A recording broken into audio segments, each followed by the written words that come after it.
The pitter-patter of rain can certainly be comforting on a dark night whilst trying to fall asleep. But it can also be used as a smokescreen for those out to get you.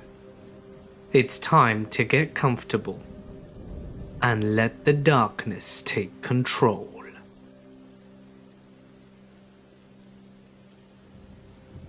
Almost 2 years ago, I was a young female of 21 years old looking for some work to pay off for my student loan. Luckily for me, I found a job at a pharmacy in my downtown shopping mall. Me and a group of 10 others were tasked with transferring stock from the old store to their new location within the mall. The job was tedious, but considering that I was being paid for transporting cases of stock from their stockroom in the basement up to the new store upstairs, the work wasn't so bad. Well, with a tote box in hand that needed to be transferred upstairs, I, like everyone else, just used the freight elevator for convenience. The elevator, like all other freight elevators, was massive and was used by businesses within the mall to transport stock from their inventory to their stores. The elevator, being quite old, had graffiti etched into the walls and would creak and clang with it when it was operated. It was nearing the end of my shift one day, and not being very used to the eerie elevator, I entered with a bit of hesitation. I pressed the button to go up to the main door and had to pull down the top grate of the elevator, as it was common that it would get jammed, and did so at that moment. The elevator slowly started moving upwards, passing levels as it went by, which I could see through the little window of the door. It was not much later that the elevator came to a screeching halt at the 7th floor. The doors slowly opened, but the strangest part was that where I would have been waiting half expectantly for someone to have got on the elevator, there was no one. I peered out the elevator for a second, just to check if anyone had pressed the button requesting it, but no one was in sight on that floor. I thought it was a bit strange. Perhaps they got bored of waiting and had gone elsewhere. So I pressed the button to close the doors and continue to my floor. As the doors began to close though, a tall man with copper curly hair and a black puffy coat came bounding into the elevator with a huff. Being the kind girl that I am, I acknowledged him with a small smile and a nod, and moved to the far right of the elevator shaft, close to the control panel to give him space. I pressed the closed door button more than once, and then the elevator continued upwards, not speaking to the strange man. I then began to notice him, shuffling closer and closer to me. It was very strange. I gave him plenty of room and he was practically on the other end earlier. And yet, as the elevator slowly ascended, he felt the need to move closer to me. It was getting to the point that we were almost standing shoulder to shoulder. Then, he spoke in a very calm and low tone. "Today must be my lucky day. The elevator never stops on my floor. I never catch the elevator in time." Looking up at him and seeing the best in people, I laughed nervously and replied to him, "Yeah." It was at that point that it started to get freakishly close. It was almost as if we were chest to chest with nothing but a tote box separating us. It was in this moment that reality hit me. This man was making me feel very uncomfortable and was giving me a very creepy vibe. My heart began to pound in my chest as the reality that I was in this scary elevator alone with this creepy man truly hit me. As I moved closer to the wall, as he crept into my personal space, I began to think about what I could use to defend myself if he began attacking me. The only weapon or tool that I had was this tote box. It was very flimsy, and it was just a barrier between him and I. I glanced at the control panel and watched as the numbers of the floor levels changed painstakingly slow. I prayed that we would reach my floor soon, as I was afraid that he was going to do something terrible to me. The man just stared maniacally into my soul, as if contemplating what to do to me. My entire body began to shake, and my heart felt as if it would burst out my chest. I was just so scared. Just as soon as I accepted the situation and prepared myself to fight back, the elevator screeched to a stop on my floor. The doors slowly creaked open to 4 individuals waiting to enter. I let out a breath that I had been holding in the entire ride, as I was so relieved to see other people. One young woman glanced down at me on the elevator as it opened, and looked at the man and smiled and said, "Hey, how are you?" And the creepy man reacted like a switch had been turned off inside him, smiled back excitedly and responded, "Hey." It was at that point that the group entered the elevator, and I took the opportunity to bolt out the doors and back to the pharmacy. When I got home, I felt shaky and terrified. I could not get the image of this man's creepy smile out of my head. I didn't want to after that day, but I remained at the job as I desperately needed the money. But I never went into the elevator alone, and I always carried an X-Acto knife in my pocket just to be safe. But I never did see that man again. There have been several assaults in the downtown area since then, and whenever I would hear these stories, I would always wonder to myself if these were ever connected, in part, to that man with the curly hair and the creepiest smile. A few years ago, I got a report of a missing husband. He told his wife and family of 6 children that he was going to get his tires changed, but he never returned. And this was 12 hours ago. They had purchased another house in the neighboring community, and the relationship with the wife was under pressure. So the wife assumed that he was staying at the other house and claimed that he would never kill himself. The strange thing about this report, though, was that he emptied his personal bank account into his wife's this morning as well. The wife explained this off, saying that they had recently got into a fight about finances, and that he agreed that he was bad at money, and maybe that they should just have a joint account that she controls. On a hunch, I asked his 14-year-old boy if there were any areas in the mountains nearby that his father enjoyed going to. The son identified a road about 10 miles away. It was nearing midnight, but I decided to drive to the top of this old abandoned Forest Service road. As I drove through the snow and started to climb the road, I felt a gut feeling that I would 100% find this guy up there, either thinking about doing it or already acted out the suicide. The snow-laid gravel road had some sign of travel, but no real indication of how fresh the vehicle tracks could be.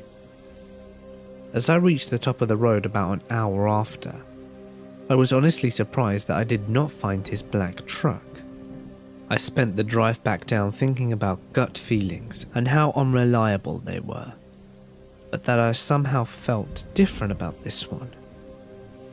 As I travelled up the road, I did notice over a dozen smaller roads branching off, but they were not mapped, and I had already spent too much time on a single occurrence in a busy city with way too few police officers. Nonetheless though, I decided to check a single of these secondary roads, and about 3/4 of the way down, I picked a road at random to check, and sure enough, my headlights lit up the back end of a black truck about 100 yards past the first corner.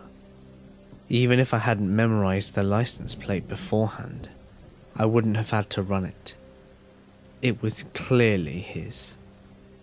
I radioed that I'd found the truck, parked my vehicle, and travelled the 20 feet to his truck, with my heart beating like I was doing a sprint rather than a normal run.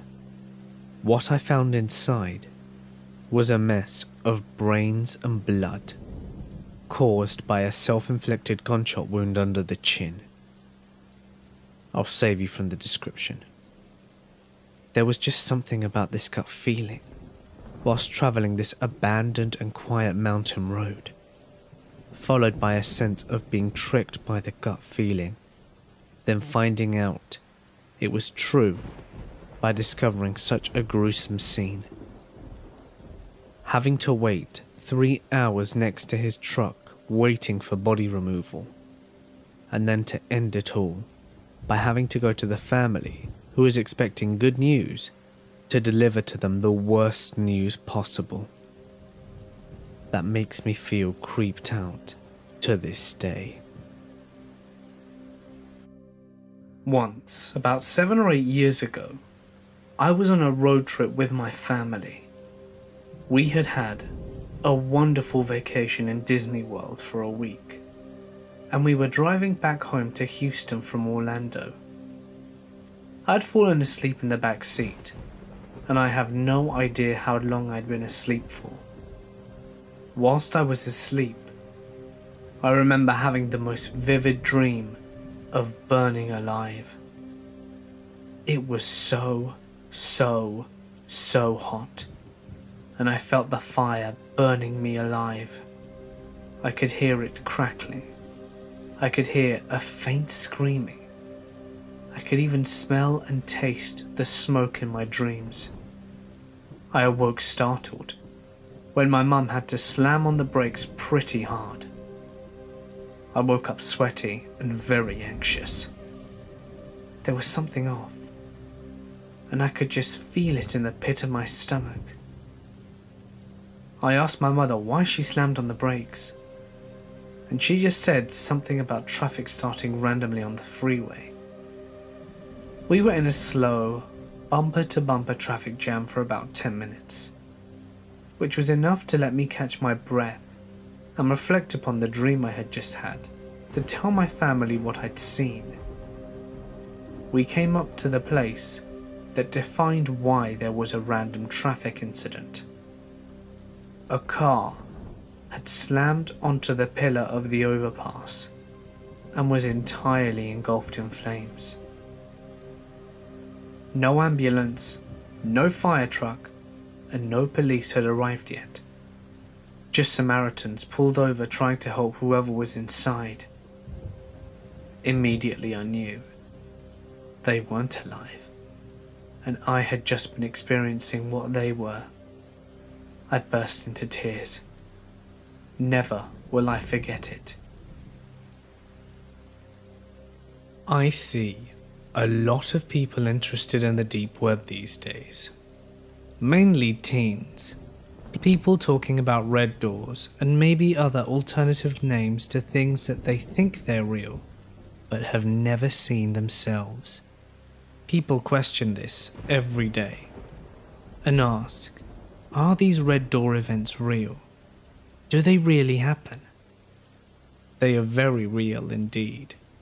Unfortunately, people with sick minds who get off on torture and other abnormal things go searching for these red doors/red rooms, and when they find them, they dish out great amounts of money just to control the show. I'm going to tell you about the experience I had when I was going onto the deeper end of the web. Some of you may have heard it already, but you can't actually access it without Tor. Now Tor is infested with law enforcement.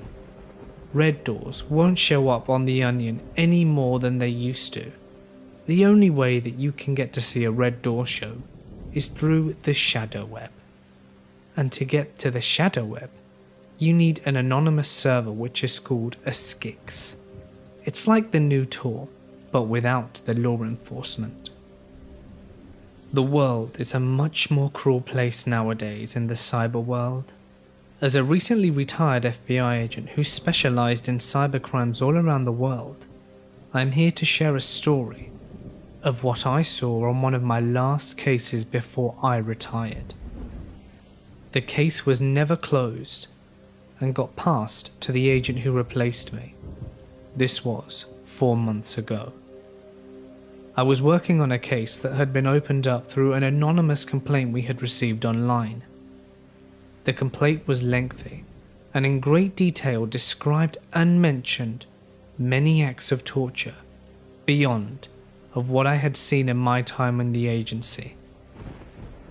The tipster had sent screenshots of what they saw one night whilst digging deep onto the deep web. They explained how they had been a regular on the deep web, but that everything was dying out due to the LE that they wanted, so they needed to dig deeper, and they found the shadow web. The process of becoming a member of the shadow web was lengthy. The person claimed that it took them up to 2 weeks before they were granted access after paying. Finally though, the email they were expecting came in, and they were granted access after installing Skix.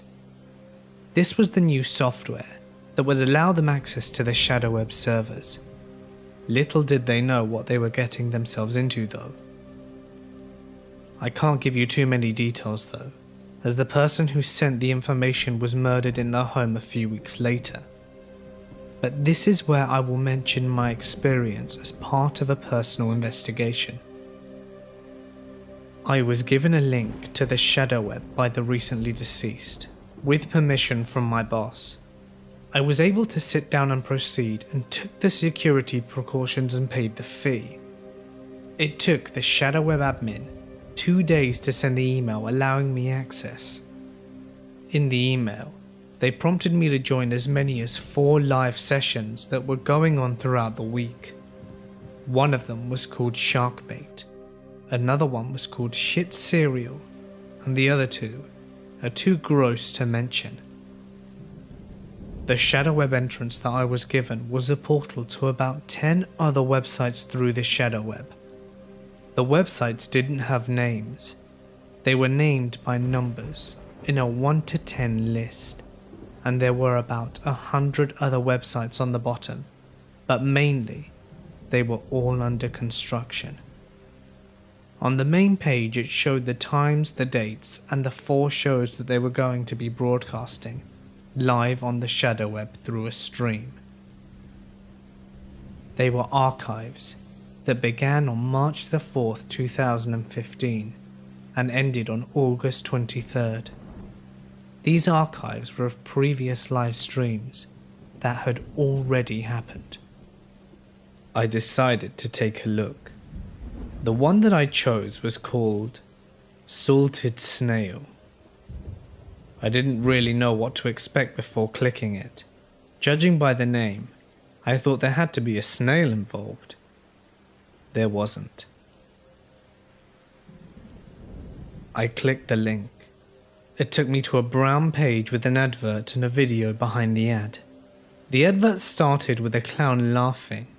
Then he says, "Not so fast. You'll have to go through me before you want to see what's to come." He reminded me of Captain Spaulding. He had several heads in the background, and his face was painted and smeared. His clothes were splattered with bloodstains. In the ad, he encouraged viewers to join one of the next sessions, to pay the fee, and to see the fun unfold, and that they were in full control of what happened to the sadistic victims. He then looked closely at the camera and said, It's going to be one hell of a show. And the advert ended. The video was now available to play, and it was titled Salted Snail. It began with no credits. You see the clown again walking out from behind a white curtain that appeared to have either fecal matter or old blood smeared all over it, with a light behind. His face appears and is painted. He is naked and walks out of the curtain chuckling to himself and smiling. He then says the show is scheduled to stream for 15 minutes, so he has to stick to schedule because he is very, very hungry and has not eaten in the past 2 days. He then flashes his ribs at the camera. He wasn't that skinny, and then he asks everyone watching if they're ready for the show. He then chuckles and says, "I'll be right back." He goes behind the curtain and rolls out a black barrel and places it in front of the camera. He then walks around the barrel, knocking all around it with his fists as if he's knocking on a door, and then kicks it hard with his heel. You hear something in the barrel, and then he grabs what seems like a flat-headed screwdriver and pries open the barrel. You see a head full of hair as the lid opens. A girl sitting there alive. He then yells at her in Chinese to stand up. She can barely stand. Her body is so soggy, from what I assume is the effect of being in that barrel for days. He looks at the camera and says, "Doesn't she look delicious?" Delicious as cake. The girl had her hands tied up behind her mouth and was bound with multiple layers of cloth. She looked too weak to scream, too weak to escape or even attempt. She just stood there for what seemed to be as if she were accepting her own death. Then the clown went behind the curtain and came back with a knife and a razor. He then got in front of the camera and said, "I love me Chinese food. It's dinner time." The girl then turned to him and looked at him as he nodded at her and said, "Oh yes, it's time." Her eyes opened wide. She tried to scream, but she couldn't. He then teased her, poking at her with a knife. She began to bleed instantly from the poking as she was extremely soggy. He then showed off the little razor blade and proceeded to cut little squares on her shoulder as if he were cutting a little piece of cake. Pretty soon, he was at the other shoulder, then her chest, breast and stomach. The scene was extremely gorish and violent, almost as if filleting a fish. By the time he was finished with the body, he had a plate filled with her skin and tissue, what seemed to be a plate full of soggy skin. But the girl was still alive. Her body looked like it had been eaten by piranhas. The only thing that remained were her breasts and her face and hair. Then he took the plate behind the curtain and brought back another plate. He then looks at the camera and says, "Well, look at that. Doesn't she look great? You can see that she may have lost a couple of pounds, huh?" He then winks at the camera and begins to laugh, and proceeds to slice off the girl's ears and lips. What looks now like a mutilated body that is still alive left me wondering what he had done to other people in the past. I was enraged and extremely disturbed by what I had seen. The finale showed the clown coming out of the curtain with 2 containers of salt. He then poured the salt off over her body where her skin had been cut off. He poured a good amount on her ears and lips too. The girl suffering, hardly moving, but still somewhat standing. He then looks at the camera and says, "I bet you thought I was going to kill her, didn't you? But I'm not a murderer." He then pushes her head back down into the barrel and closes the lid. He looks at the camera and says, "Stay tuned to the next episode." The camera then shows him putting a white tablecloth over the barrel and placing the plate full of soggy flesh on it. He lights a candle, grabs a knife and fork, and starts eating the flesh whilst chuckling away at himself. The screen then floods with the words, "Till the next episode," over and over, with some circus music playing in the back. The camera then dims, and it shows him there, eating and laughing away. The black screen shows the word, "Offline." I immediately became concerned for the girl. She was Asian. The clown clearly looked American, or sounded American at least. He really resembled Captain Spaulding from The Devil's Rejects or House of 1,000 Corpses. I am assuming that is what he was trying to act like anyway. I contacted my chief and had a personal meeting with him and explained everything that I had seen. He then laughed and said, "Oh, you've seen him too, eh? That clown on the internet. He's been around since the late 90s doing these shows. He seems to buy women off the black market and then torture the shit out of them." He then shrugs his shoulders and says, "We don't know who he is or where he's located. The Chinese help keep him anonymous, probably because he buys their stock." To me, this was something new. As an agent who dealt with homicides and piracy, I had never encountered nor seen anything like this. I am now retired, and I thought I would share this story with you. Everyone should know, the deep web is deep and free, but the shadow web, that is somewhere that you do not want to go to. Beware. I was in Tesco, a generic wholesale shop that we have here in England, and just innocently browsing the DVD section on my own. I was looking at the new releases, but not paying too much attention. My friend's parents were always away on holiday, and she was having a sleepover. Girls' night at hers, and had asked me to get a scary horror film for us to watch. Whilst looking, I heard, "So you like movies, eh?" I turned around and saw this guy who looked to be around 70 years old. He had greasy hair, but what struck me the most is that he was wearing socks and sandals. Yeah, that kind of made me smirk. I looked at him and just said, "Yep," and proceeded to carry on down the aisle. He followed me and started talking about films that he'd seen, what I should get, etc. I just replied, "Yeah, okay, whatever," and was reaching the end of the aisle. I'm a girl, 23, but must have looked younger, as I didn't have that much makeup on, and I have dark brown long hair.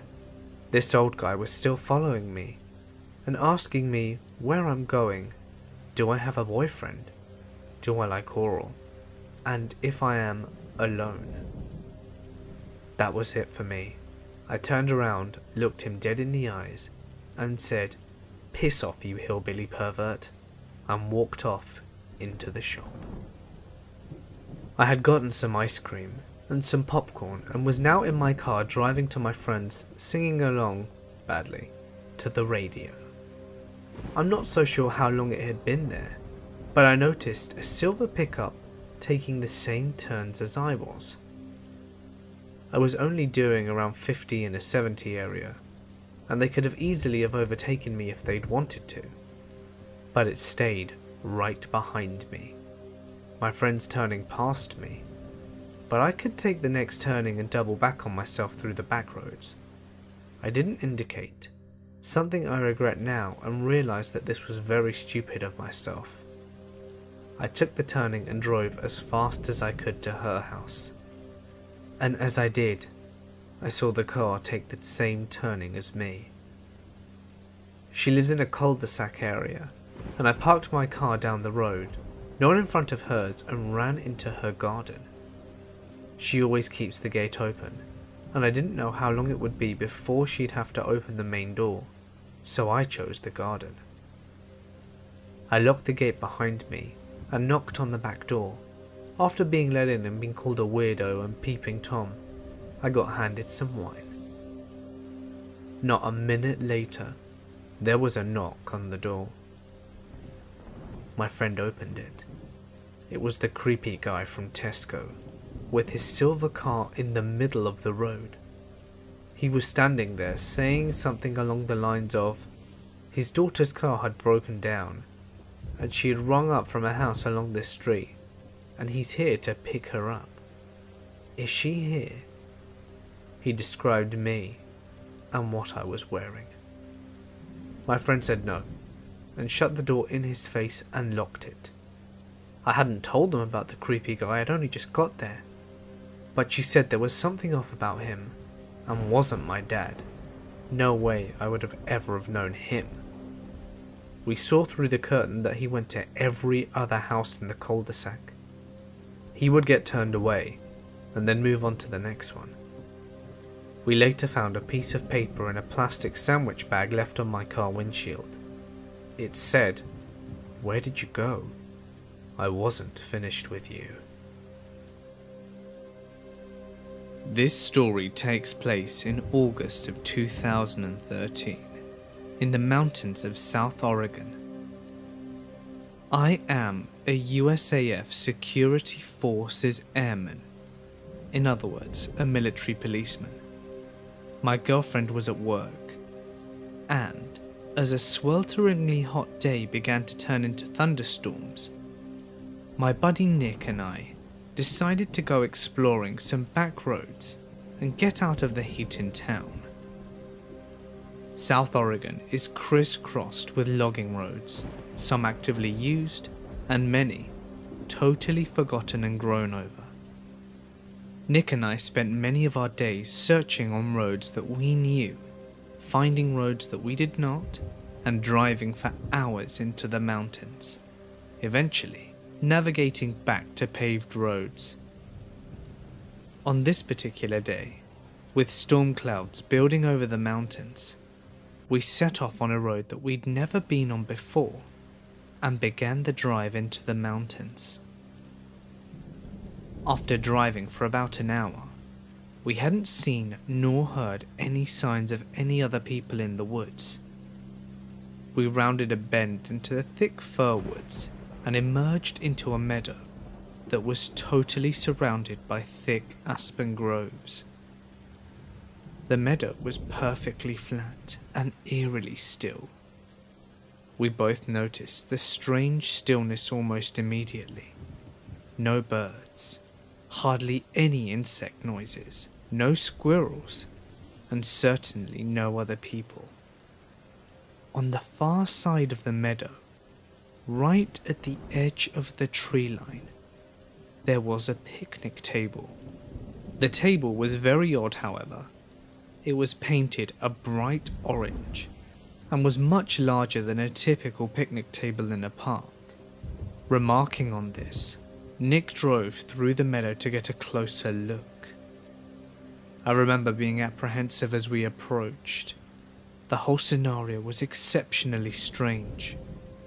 The overall silence of the aspen grove was unsettling.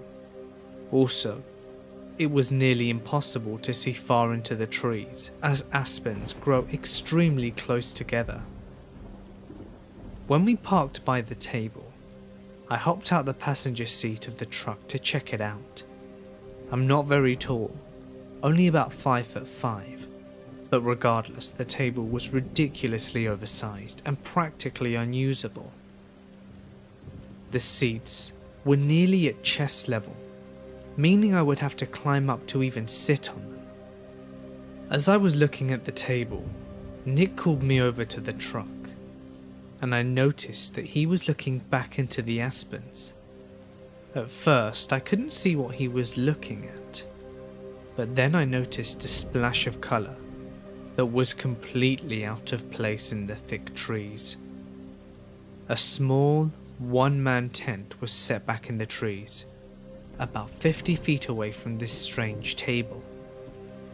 I had an initial feeling of dread hit me, and felt certain that there was someone in that tent, and if we could see the tent, they could undoubtedly see us. There were no campgrounds in the area, no people, no main roads for miles.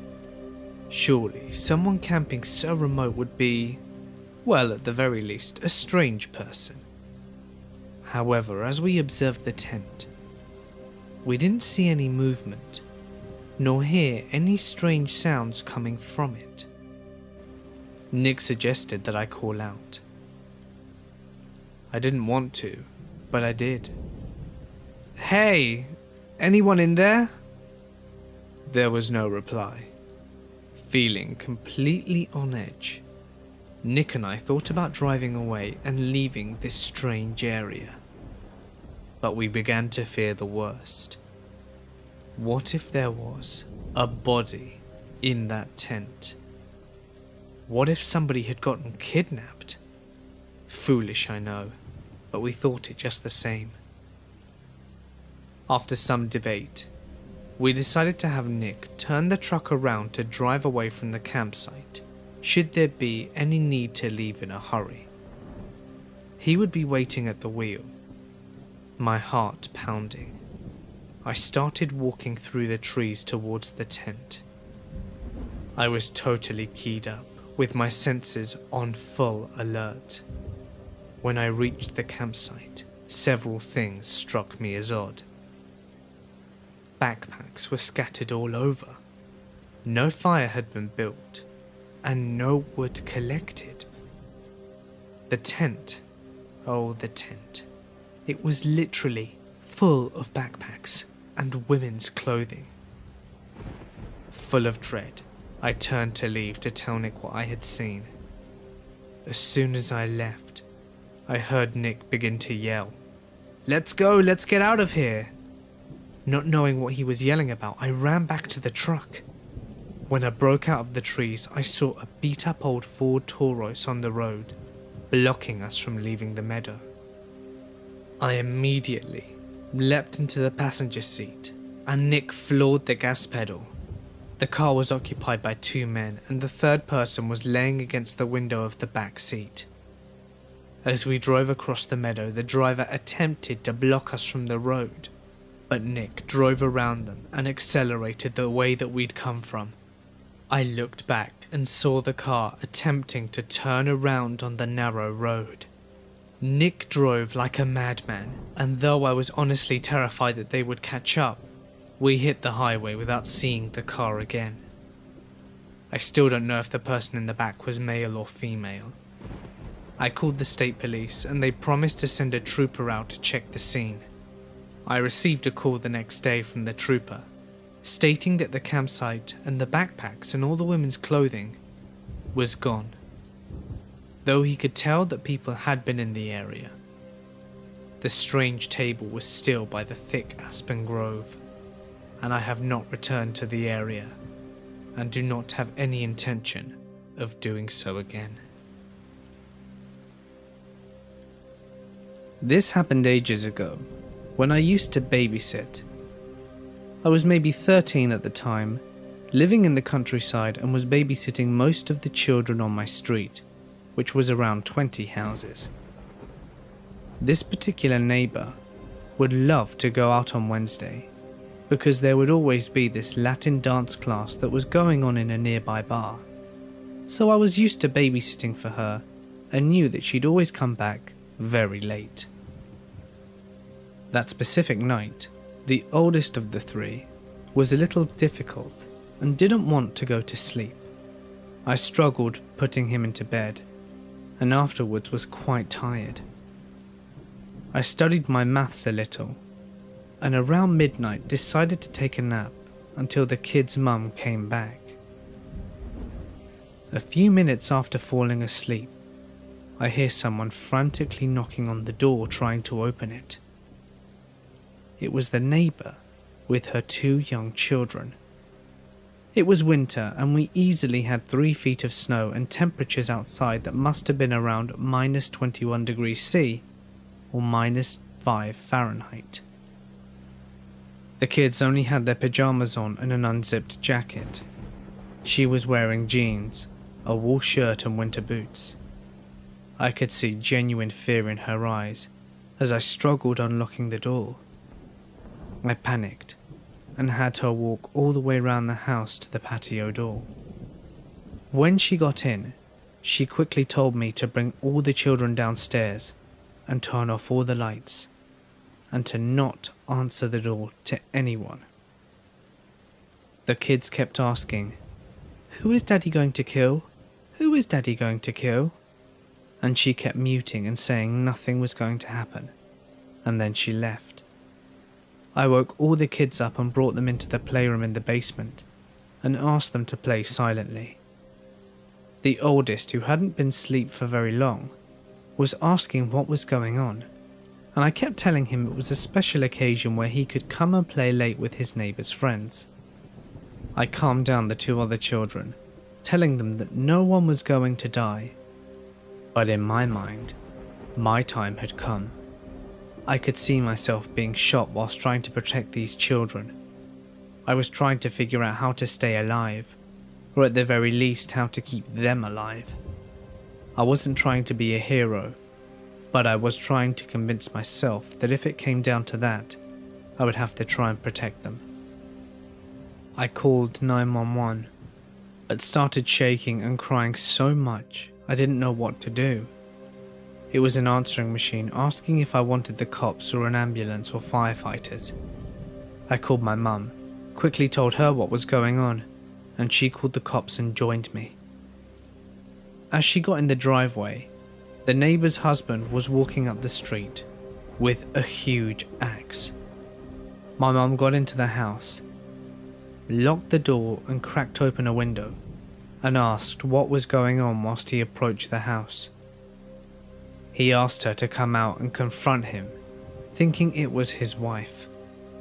My mother then explained to him that she was the babysitter's mother and came after getting a worried 13-year-old's call. He then asked us to give him his wife, but we didn't know where she was. He argued a little with my mum, but she was so calm it calmed him down. I still admire her for that night. After about 15 minutes of arguing, he walked back home carrying his axe, and a few seconds later, his wife knocked on the patio door behind the house and came in. She was crying and apologizing to my mother for the whole situation. She thought her neighbor was home, not the babysitter. My mother asked me to go check on the kids while she was taking care of the wife. A few minutes later, 2 police cars arrived and they came in and spent time with the wife asking tons of questions. Then me, and then my mother. In the meantime, the woman I was babysitting for arrived, and they interviewed her as well. They asked me and my mother if we were ready to go to court if the woman pressed charges against her husband, but surprisingly, she never did. Turns out that she had just announced to her firefighter husband that she was sleeping with her boss in order to get a raise because they were struggling financially. He got his firefighting axe and said that he was going to kill the bastard, but she wanted to stop him. That's why she brought the kids and left. I was always scared of him after that, and whenever I saw his children, I would check if they had any signs of violence. But they moved around 6 months later, and we moved 2 years after. I sold a car, but I didn't. When I was younger, I owned an old Falcon coupe, which I always meant to do up. But life got ahead of me as it does, and I sold it. I also kept in contact with the guy who bought it. We spoke for a while as he gradually worked on it and got it looking pretty nice. Years later, when my parents were cleaning up their property out of town, my mother asked me what I wanted to do with my old coupe. That made no sense, and still doesn't, after telling her that if there's one on the property, it wasn't mine. When I went to visit them, sure enough, there's my old coupe, in the exact same state as when I had sold it, buried up to its axles in dirt, having sat there for more than a decade. All this time I'd regretted having to sell it, wishing I could find another one, because they were really rare, and apparently, my memories of selling it come from a different universe, but the fact of selling it came from this one. I am absolutely certain I sold it to this guy. He also went to great length to tell me all the details and problems he had and all the new parts that he had to get imported to get it running again. I am absolutely certain I sold it to this guy, because we had such extensive conversations about the recovery process. Still freaks me out to this day. I worked as a park officer for a downtown metropolitan out of the Pacific Northwest. I saw my fair share of weird stuff on the night shift. Naked bike ride party after midnight with about 1,000 or so naked people chilling out, the occasional couple having sex, homeless people jerking off or shooting up heroin, and the occasional dead body. They were all a normal part of my job. Anyway, this one night, we were sent to investigate a tent set up relatively near the waterfront, which was generally a homeless person that was trying to stay dry for the night. So we get there around 11:30 and tell the lady inside that she has to go a few hundred yards away to an area that is not patrolled. She fusses and complains about having to move, and then mentioned about a man living in a cave at the bottom of a shallow ravine, and that he had been killing small animals and eating them. We ask her for more information, and she points to a general area about 50 yards away through some thick brush. The general area that most people won't wander past. My partner and I started to walk through the thick brush with just our flashlights, and eventually stumbled upon the ravine. And sure enough, there is a small opening on the side, enough for a person to fit in. I scale down about 20 feet and peek inside the opening and see what seems to be a massive pile of magazines, torn pages, articles of clothing, a sugar cookie tin, a gorilla costume hand, some crude looking tools including a makeshift bow, a few knives, and other generally weird shit. Being curious, and given that the cave was empty, I opened the sugar cookie tin and found a large amount of what seemed to be raw animal meat. At this point, I was thoroughly freaked out and decided to leave the area and inform the police of what I had found. We never found out what came of the guy who was staying there or what he was doing, but it was definitely freaky at around midnight in pitch black conditions. My parents used to live in a different house before I was born. It was a very old house, rather cold and drafty and creaky like most houses are. But one night, something very strange happened to my mother. My dad had gone out with his friends one evening, leaving my mother home alone. It was around 9:30, and my mum hears a car pull up into the driveway and sees the lights flashing into the house. She finds it very strange It was a very early time for my dad to get home. She thought maybe he decided to come home early for some reason, but became more freaked out when the light to the laundry room, where the back door leads to, turned on by itself, and she swore she could see the outline of someone inside that room from underneath the door. It was at that moment that her cat started hissing and growling at the door, which was very unusual since she wouldn't hiss at anyone she didn't know. It was beginning to grow incredibly tense, and after a minute or so, my mum decided to open the door to see what was going on, only to find the room completely empty with the light on. The only way to turn on that light is from the inside of that room. She stood there confused, and then went to have a look at the car in the driveway as no one had opened the front door. There was no one there, and there was no way a car could have got out without making a sound. She still has no idea what it could have been.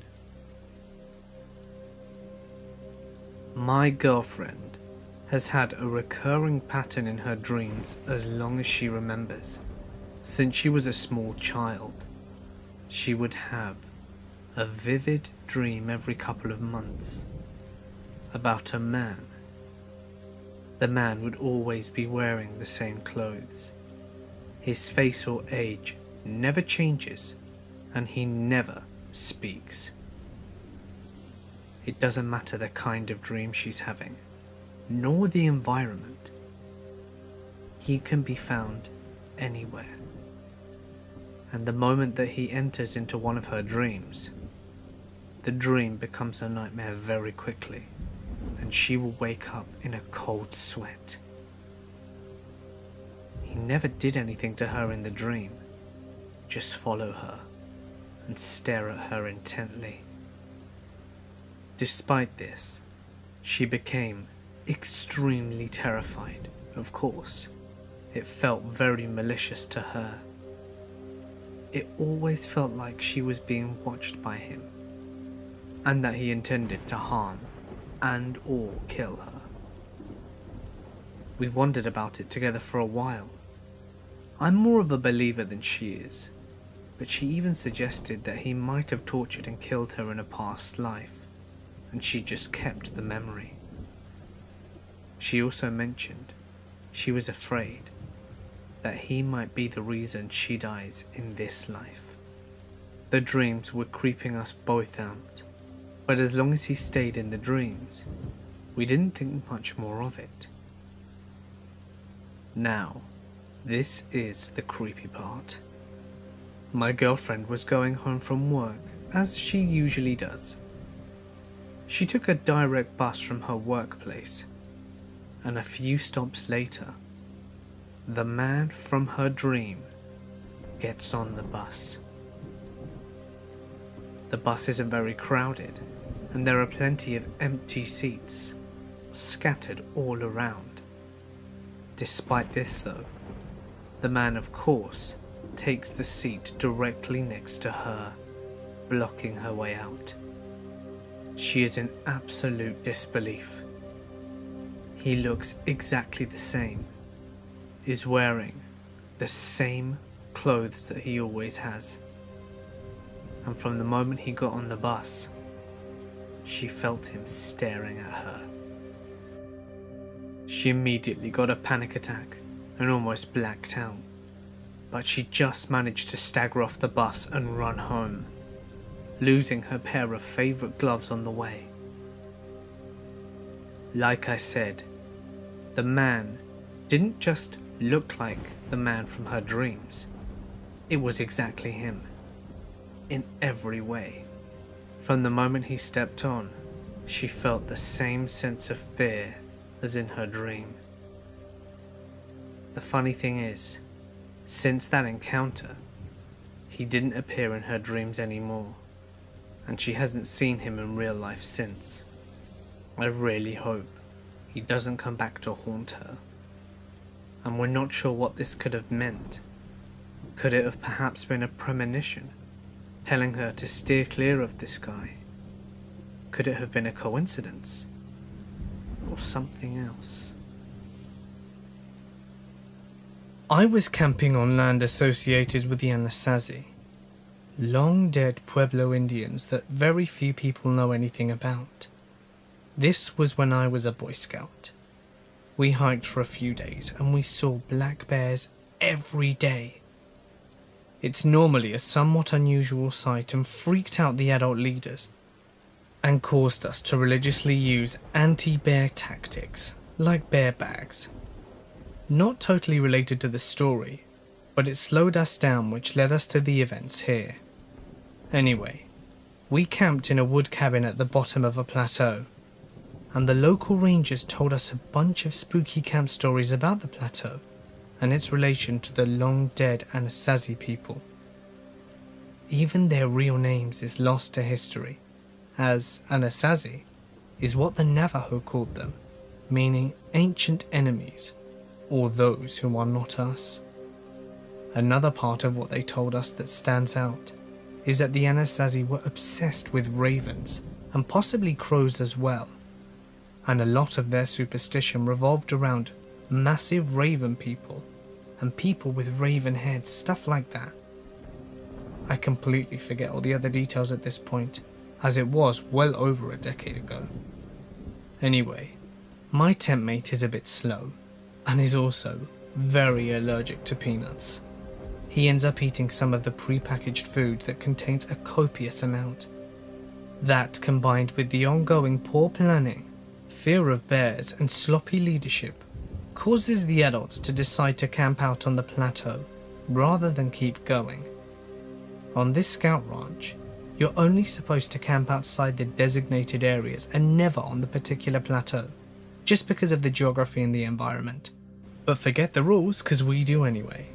We set up camp, eat, lay the bear bag, and head off to sleep. That night, though, was the craziest thing. I could hear so much thunder, and so could my tent mate, but absolutely no rain, like insanely loud. My tent mate and I were terrified. It could have been heat lining, but it sounded impossibly close. We're terrified. He, the braver one of the two, actually goes out to check. As he opens the flap, I see the forest behind him. He comes back a few minutes later, and the thunder pretty much stops at the same time. He looks at me and goes to bed without saying anything at all.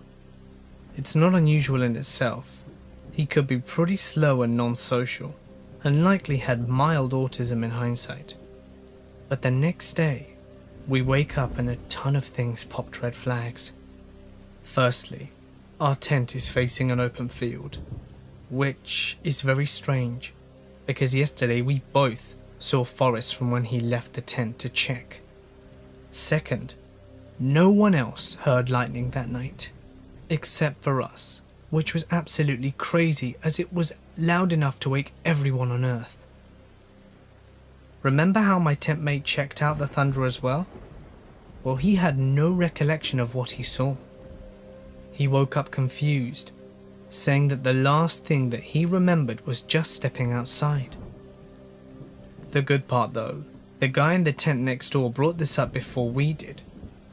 He also decided to get up and check it out, and he claims that when he stepped out of the tent, there were no trees anywhere, just extremely long, tall pole objects, almost as if there were thousands of stilts.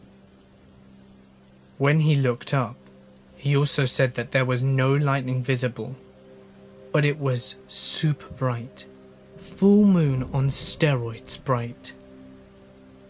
He also claimed that he had seen flying, winged, pitch black objects, bigger than cars, and they looked like they had wings on them, and that they were round. He dove back inside and doesn't remember going to sleep or the noise going away. Remember the giant raven myths? I did. It was summer of 2007, and I was 16 at the time. I had a pretty bad habit of crawling out of my bedroom window and going for long walks in the middle of the night. I was pretty fearless in nature, but that summer, even I was getting nervous. There was a story going around of a guy in my neighborhood, which is not the best part of town, that was attacking young women. The tale went that he would find them on a bus or a bus stop, follow them until they were alone, and then sexually assault them. I thought this was just a rumor that persisted all summer, and seemed to grow more elaborate and wild rather than fading with time. On the second day of school, rumors became facts when the police liaison for our high school held an assembly for all the female students. She told us that there was a man who was targeting young women, particularly petite girls, and that whilst no one had been raped, a few had been assaulted but managed to get away. She told us to be safe and to never walk alone, especially not at night. I didn't listen. Like an irresponsible teenager, I continued with my late night adventures. I felt like I was invincible. At the time, my then best friend was dating a guy who really creeped me out.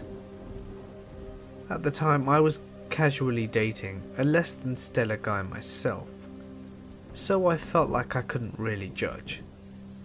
But this guy was something else. Every time I had ever encountered or spoken with him, my internal radar went off. He seemed like an average laid-back kind of guy, maybe a little unmotivated, but an okay person. At the time, I couldn't figure out what it was that raised red flags with me, but I suspected it was his body language, that subtle communication that he gave away so much. My friend and I had been growing steadily apart through high school, and when she invited me for a sleepover just after Halloween, I thought it would be fun. We could watch a Disney movie and eat Timbits. It'd be great, I thought, and it would help us reconnect a little. When I arrived, I was suddenly doubtful. When I accepted the invitation, I did not know that her boyfriend had moved in temporarily into her house. There were 2 bedrooms upstairs, and the boyfriend was staying in the room besides my best friend's. I thought it was a really weird situation, and I didn't really want to hang around with him, but I loved my friend, so I stayed. I was so lost in my own thoughts, I hardly remember the movie. The movie ended around midnight, and my friend fell asleep before it was over. I turned off the television and flopped onto the mattress, but I couldn't sleep. A very strange thought was forming in my head. The guy stalking and assaulting women, his physical description matched her boyfriend's, as the stalker guy tended to go after young, small girls. Both my friends and I were short and slim. I knew that her boyfriend had been to my neighborhood around the time of the attacks as well, as I had seen him at a bus stop once on one of my midnight walks out. I told myself that I was just being paranoid, and yet I couldn't drop the idea. After about an hour of lying in the dark, I was just beginning to drift off to sleep when I heard the door slowly begin to open. The room was set up with 2 mattresses on the floor.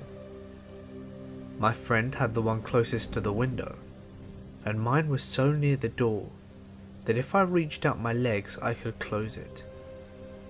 The door only opened a crack before I reacted. On instinct, I stretched out my leg and pushed it against the door, quickly shutting it. My heart was beating so fast, and my brain whirred through the scenario. Was it a burglar? No. I hadn't heard anyone coming up the stairs. It had to be the boyfriend. I waited quietly for a moment to see if the boyfriend would say anything or knock. Maybe he wanted the television back. He didn't say anything, but he did try to open the door again and again. I scooched further down the mattress and put both my feet against the door. It was as if he couldn't quite decide what he wanted to do. He would try the door once or twice, walk quietly back to his room, wait a minute, and then come back and try the door again. The door had no lock, so if I didn't keep my legs against the door, he could easily open it. I wasn't sure what to do, so I kept on doing what I was doing, and finally, after about 30 minutes of silently trying the door, he went back to his room. I didn't hear anything else, so I figured that he fell asleep. For obvious reasons, I didn't sleep that night. I just kept my feet against the door and tried to figure out what I would say to my friend. I had somewhere to be early in the morning, and my ride came at 6 AM. So when I snuck out, my friend was still fast asleep. I left her a note to call me ASAP, and later in the day, I called the police non-emergency line and spoke to an officer. I told her that I didn't have a lot to go on, that it was mostly intuition, but that I had a tip about the guy assaulting women in the neighborhood. The officer thanked me for the tip and reminded me to stay safe, and for once, I listened. I didn't go on any nighttime walks for the next little while. Soon after, and before I got a chance to talk to my friend again, I think she may have been avoiding me because I knew she was around and she never did call me. My friend's boyfriend was arrested. He had been the one after all, the guy sexually assaulting women. I guess the police were already suspicious of him, so when his DNA matched the last assaulted guy on the scene, he was caught.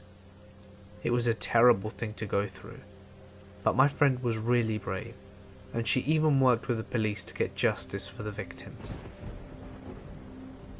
The boyfriend pleaded guilty to 6 counts of sexual assault and 3 counts of sexual assault causing bodily harm in May 2009.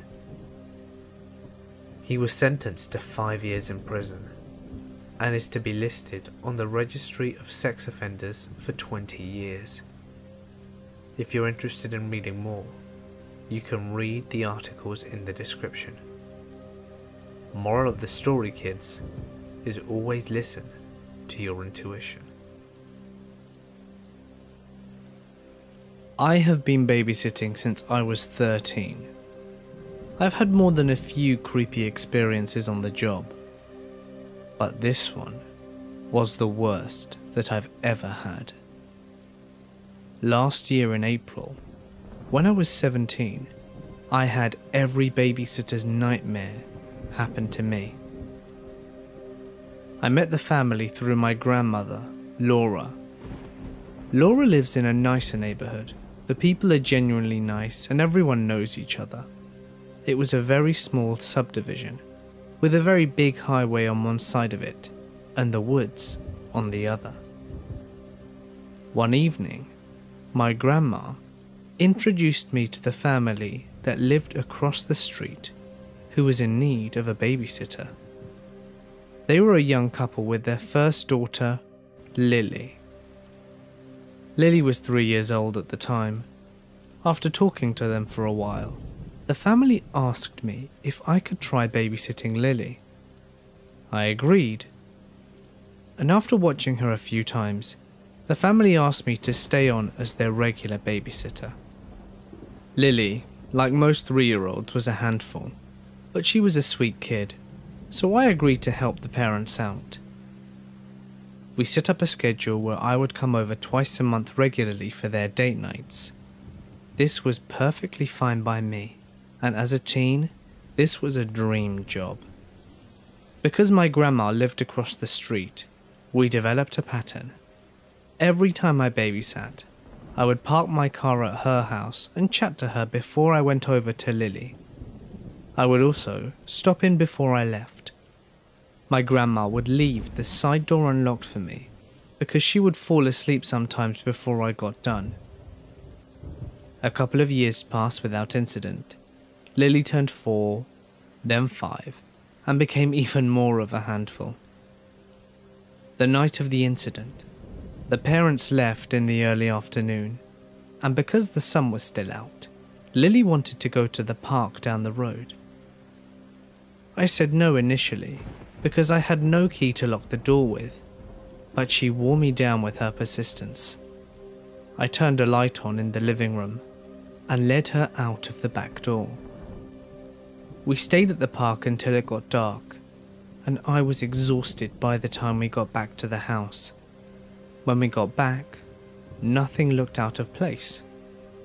I made Lily stay in the kitchen as I made a sweep around the house to check that everything was okay. The only place that I didn't check was the attic, as I was not allowed to go up there. After confirming to her that there weren't any bogeymen in the house, I cooked dinner for Lily. Afterwards, we played in the basement until it was almost bedtime. As the evening progressed, I would occasionally hear creaks and odd clanking noises from the floor above us, but I just brushed that off as the house being old. The family's cat, a very antisocial creature that hated noise, stood near the top of the steps the whole time that we were in the basement. The cat hissed occasionally at nothing. I consider that to be weirder than anything else. Finally, declaring it was bedtime, I let Lily climb onto my back and gave her a piggyback ride upstairs. The way her house was laid out, there was a long hallway in the middle. To the left was Lily's room. To the right, directly opposite Lily's room, was the parents' room. The parents' room had a door on the other side, connecting it to the front hall, meaning the front door. Lily was always proud of being a big girl and sleeping in her own room every night. Tonight, though, she really missed her parents and wanted to sleep in their room. I didn't see this as a problem. It had happened before, and the parents didn't mind. I tucked Lily in and went back to the kitchen to read until her parents got home. The whole time I was in the kitchen, I kept hearing a strange crunching noise. It would last about a minute before stopping, and then a few minutes later would start up again, and the cycle would go on and on. I began walking around the house in search of the noise when I heard Lily starting to cry. Lily normally falls asleep within 5 minutes without much incident, so her crying was very unusual. I walked back to her parents' room and stood in the doorway facing her back to her room. The only light was a small lamp next to the bed that Lily had turned on. "What's wrong, Lily?" I asked, stepping closer. I keep hearing noises. I'm scared." "I know, sweetie, but it's okay. I'm looking for them right now. Hey, do you want to come with me? It'll be like an adventure," I said excitedly, trying to cheer her up. I assumed that the noise was the cat playing with something, but I didn't want to leave Lily upset and alone. I figured that if I brought her, I could turn it into a game, which might help her feel better. I walked towards the bed, my back still to the door, and was about to swing her up into my arms to carry her, when she pointed behind me and said, "Who's that?" I whipped around to see someone big climbing out from underneath Lily's bed. There was something in his hand that glinted in the dim light. He was staring at us. I reached out and slammed the door shut as he lunged through the hallway with a yell. The door had a flimsy lock on it that I clicked into place seconds before the knob started rattling. Lily, understandably, was screaming her head off in panic. Suddenly, the door started shaking as the man began throwing himself at it. I couldn't afford to freeze. The man was at the door leading into the house. Praying that he was acting alone and there wouldn't be a partner hiding elsewhere, I snatched Lily into my arms and ran for the other door in the room that led to the front door. The door behind us kept shuddering. I threw open the bedroom door, knowing that I wouldn't have long to undo the 2 locks on the front door. The shuddering behind us stopped as the man heard us moving. He started screaming at us, running through the inside of the house, going the long ways to the front door. I managed to undo the locks and sprinted across the street to my grandma's without looking back. We made it into the house through the unlocked side door, which I quickly locked behind me. Lily was still screaming, which scared my grandma awake. I handed Lily to her and ran through the house checking the locks. Once I was sure that everything was safe, I ran back to my grandma and told her that we needed to call the cops.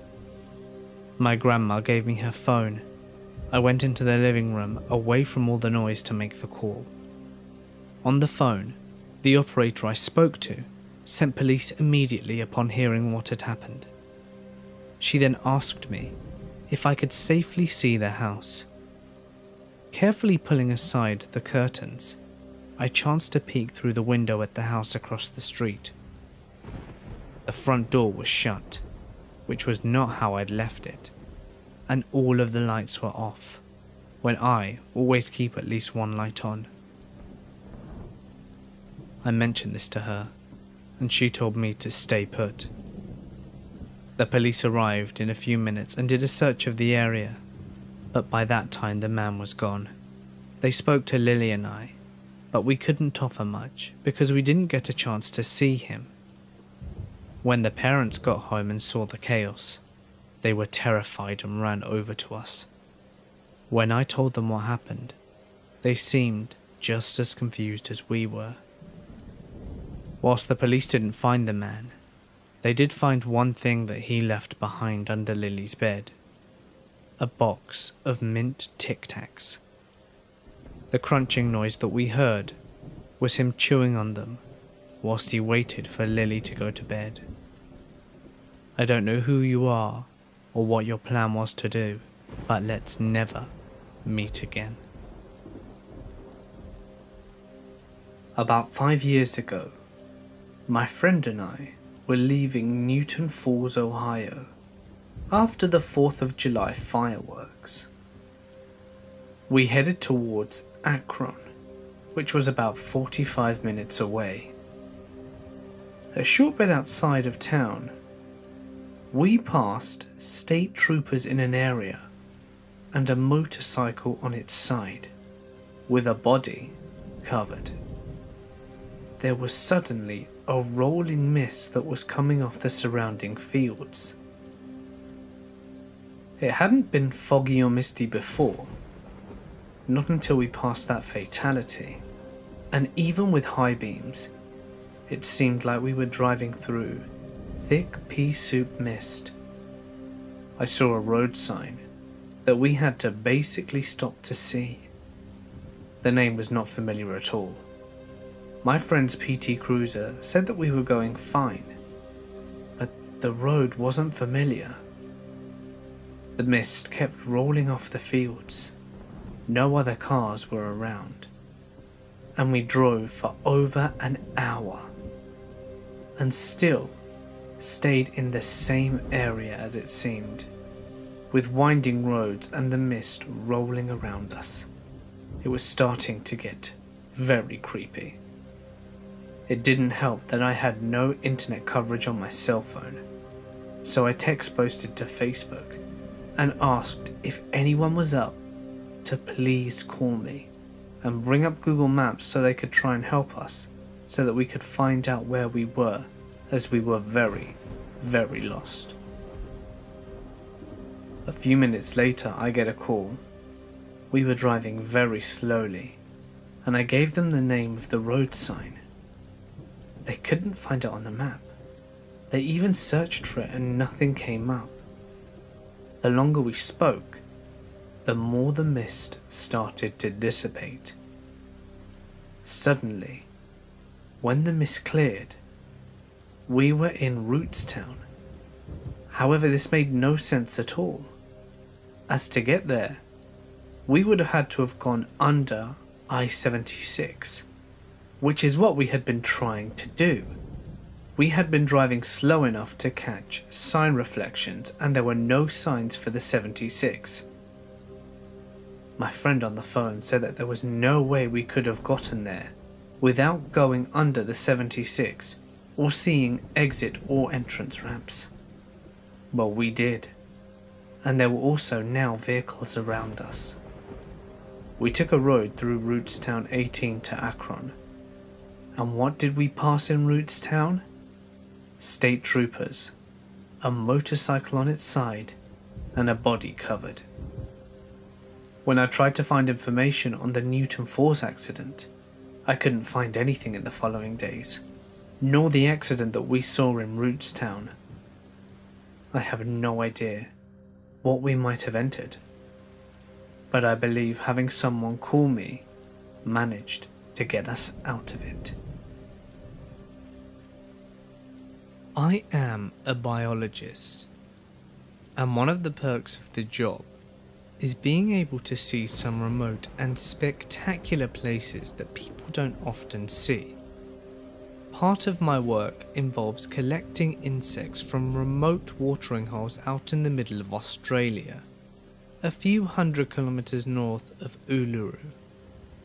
One of the ladies I work with, Alice, lives out there full time and spends a lot of her time in the bush, as well as with the local Aboriginal people.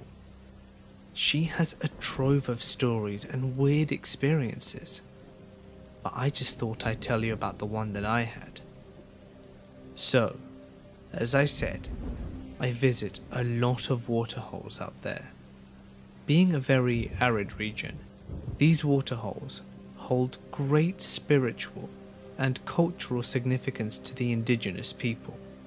Most, if not all of them, are scared in some way, and they have all traditional stories attached to them. So one day, 4 of us are heading out to this particular site. A full day of heavy 4-wheel driving through the Finke Gorge. When we get there not long before sundown, as we pull up there is a black dingo standing in the spot that we are going to camp. He stares at us for a bit, then disappears off into the bush. This is normal, they always do that, and isn't weird in itself. There are plenty of dingoes out there and they come in a wide range of colours. It's not that common to see a black one around there, but it's fine. We set up camp and have a nice night looking for pythons and drinking wine. We slept in swags, kind of like tents that just fit in a sleeping bag, and sometimes has a little fold-up netting so that you can sit up in there. It was really windy that night, so no problems with spooky noises, and I went to sleep pretty quickly. That night though, is when I had it. The extremely vivid dream about the black dingo coming into camp. It was sniffing around my swag and scratching at the netting as if it were trying to get in. The dream bothered me, and I woke up and went back to sleep pretty soon after. Still, not so weird. We woke up in the morning, did our sampling, packed up camp and started off back on the long drive to town. After we'd been driving for a bit, Alice starts talking about how seeing the black dingo at the campsite yesterday really freaked her out. She didn't say anything earlier because she didn't want to spook us, but it turns out that in the traditional folklore, the waterhole is protected by a black dingo spirit. The last time Alice camped out there with other people, one of them had a dream that a black dingo came up to their swag, managed to get in, and began attacking her. This lady woke up in a panic, with long, deep scratches all over her face, and no reasonable explanation for how they got there. I had no idea about this story before I had my dream, and I didn't even mention it to anyone that morning. There is definitely a special feeling to a lot of these places. It's very hard to describe, but when you're out in the country, these kinds of weird semi-spiritual coincidences are commonplace. I'm just very glad that nothing bad came from mine. I worked as a night auditor at this semi-swanky hotel next to the airport. One night, I get a call from a lady in 204. She says that she was hearing arguing, loud banging, and crying coming out of 206. I checked the computer, and no one is checked into that room due to maintenance issues. I'm a little bit confused, so I called my supervisor to see what she would have me do, and she tells me to call on-site security and follow them up with a key. As we're approaching on the elevator, we can hear the crying. It's loud. My heart begins racing as we're near the door. So I hand the key to the security guard, and the next 5 minutes seem to happen in slow motion. He opened the door and immediately flicks on the light. Keep in mind, we're only on the second floor, and the only door was by me. And it was about 3 AM, and there was no one around. As we enter, the shower is on, and steam is coming out from under the door. There is only one lamp on in the room, and it is very cold. There is a lady in a red lacy bra and panties, super red curly hair, curled up on the bed crying. She was facing away from us. As Frank approached her, he asked her if everything was okay. She sort of stopped crying and rolled over. When she did, a wave of horror came over me. She was very pale and covered in blood, and was just staring behind us. That's when we realized that the shower had stopped and that the toilet door was open. There was a man about 6'5" standing in the doorway. We turned around just in time to see the cops tase him and arrested him. I was so grateful that my supervisor called the cops as well. It turned out that he was a rapist who hides in hotel rooms, kidnaps women who stay there, and decides to cut them open. The woman was okay, but to this day, I will never go to a hotel again.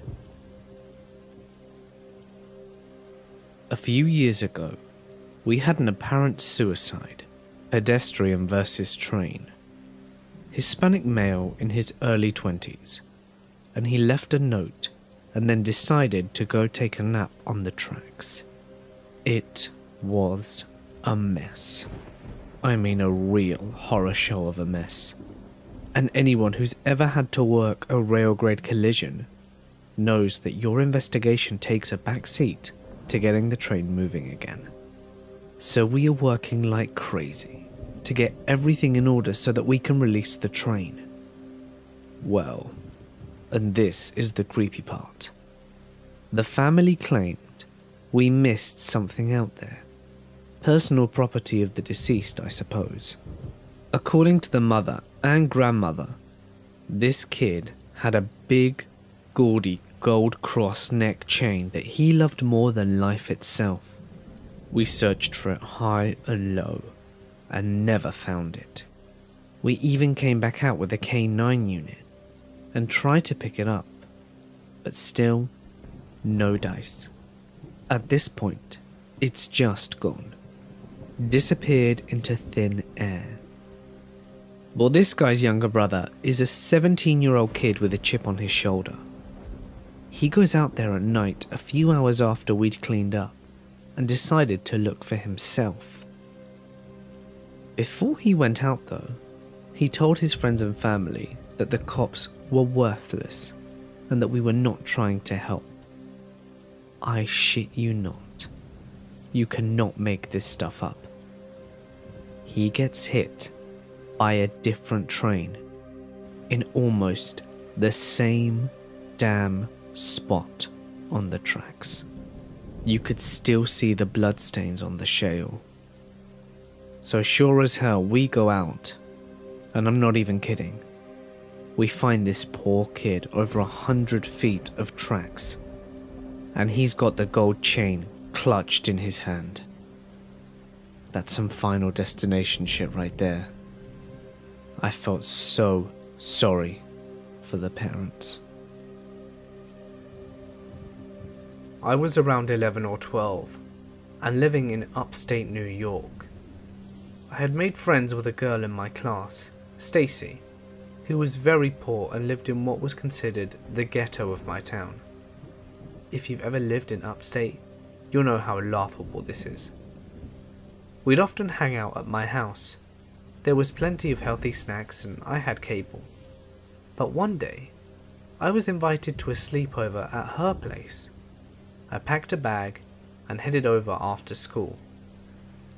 Stacy's mum, who didn't have it going on, had friends over, and they were drinking shitty wine and generally acting like douchebags before they went on and headed out to the bar to get more trashed. She went out to have a cigarette, except for one guy. I can't remember his name, but he was about 30, tall, lean, and very creepy. He sat down with us and made small talk. I noticed Stacy looked very uncomfortable, which made me uncomfortable also. "You're very pretty," he said, inching closer to me. I thanked him and tried to move away. He caught my arm. "I bet all the boys in your class love you. You're sexy as hell." I was pudgy and never wore makeup like the other girls in my class, so I wasn't particularly popular. And being a dumb kid, I told him so. He smiled at me. "I'll be your boyfriend. Do you want some wine? How about a cigarette? I bet you look so hot when you smoke." At that point, Stacy got up and left. I tried to follow her, but the guy still had a firm grip on my arm. With his other hand, he caressed the inside of my thigh and moved upwards. I froze, not knowing what to do. I had never experienced sex before, and being a very sheltered girl, and all I knew was that this was wrong and terrifying. He slipped his hand inside my trousers, and I managed to tear my arm away and ran upstairs. And I locked myself in the bathroom until I heard them leave. I then got my phone out and called my dad. I didn't want to tell him what happened, but I cried for almost 2 days until he finally coaxed it out of me.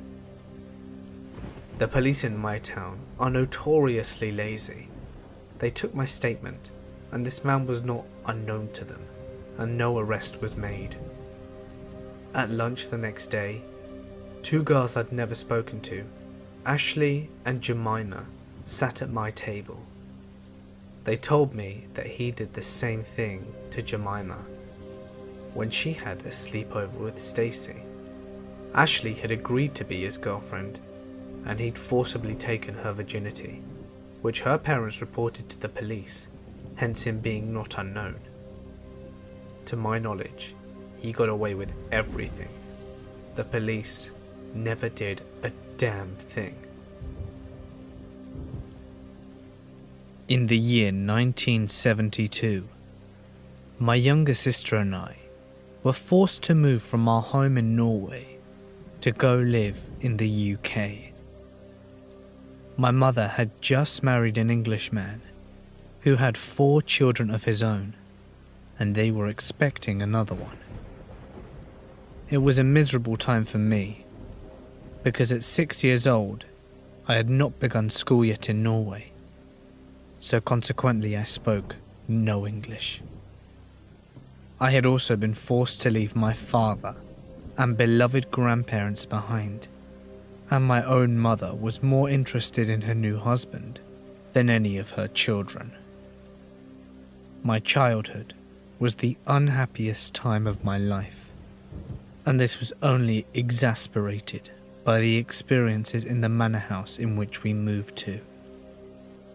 The old manor house was situated in a seaside town. From the outside, it was the picture postcard of the British countryside. A large lawn surrounding the driveway leading to the house.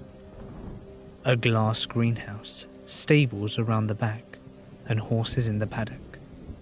But behind this facade, we experienced such horrors, some that I still struggle to talk about to this day. Us children all experienced paranormal activity, particularly at night, and it left us exhausted. Our parents were not particularly concerned and often shut us out. All we had were each other, and it was terrifying. You dreaded sleep and the activity that would come with it. I would sleep with my dog and cat on the bed, but even they could not bring me enough comfort.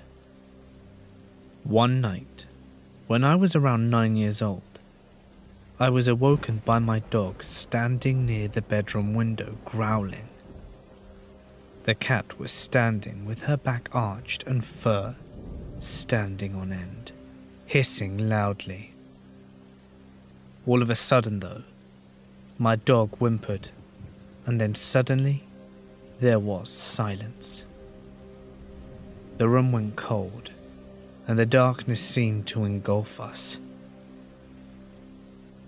I got out of my bed shaking in fear and crept towards my bedroom window, where my dog was now crouching, ears pinned down to her head. The floorboards creaked under my weight as I reached the blacked-out curtains. I peeked out to see if there was an animal in the front yard that could have startled the cat or dog, but I saw nothing. I craned my neck and looked beyond the greenhouse. Again, there was nothing. I sighed. I took a step back and went to draw the curtain.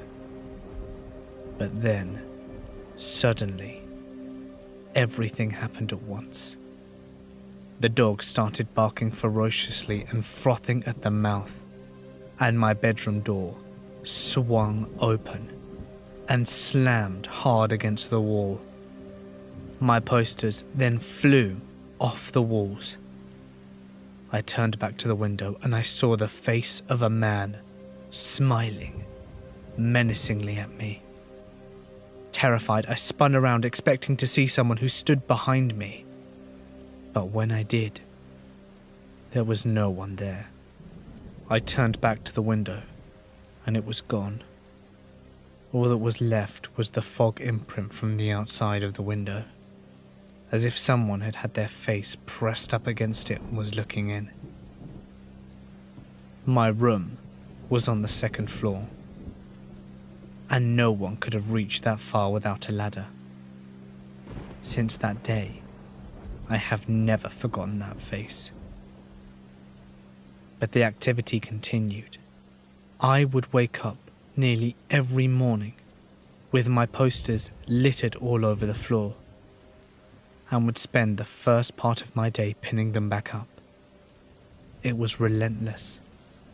My parents never believed me, but after months of torment, I refused to leave my mother's bed at night.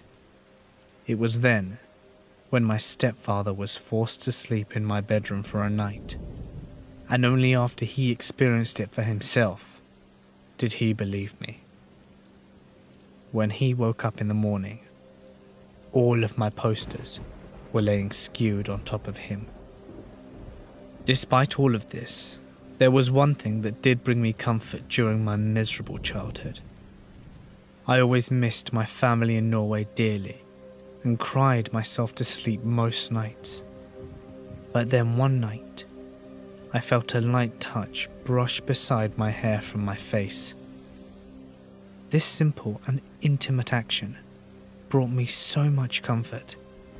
I opened my eyes and saw an older woman sitting beside me.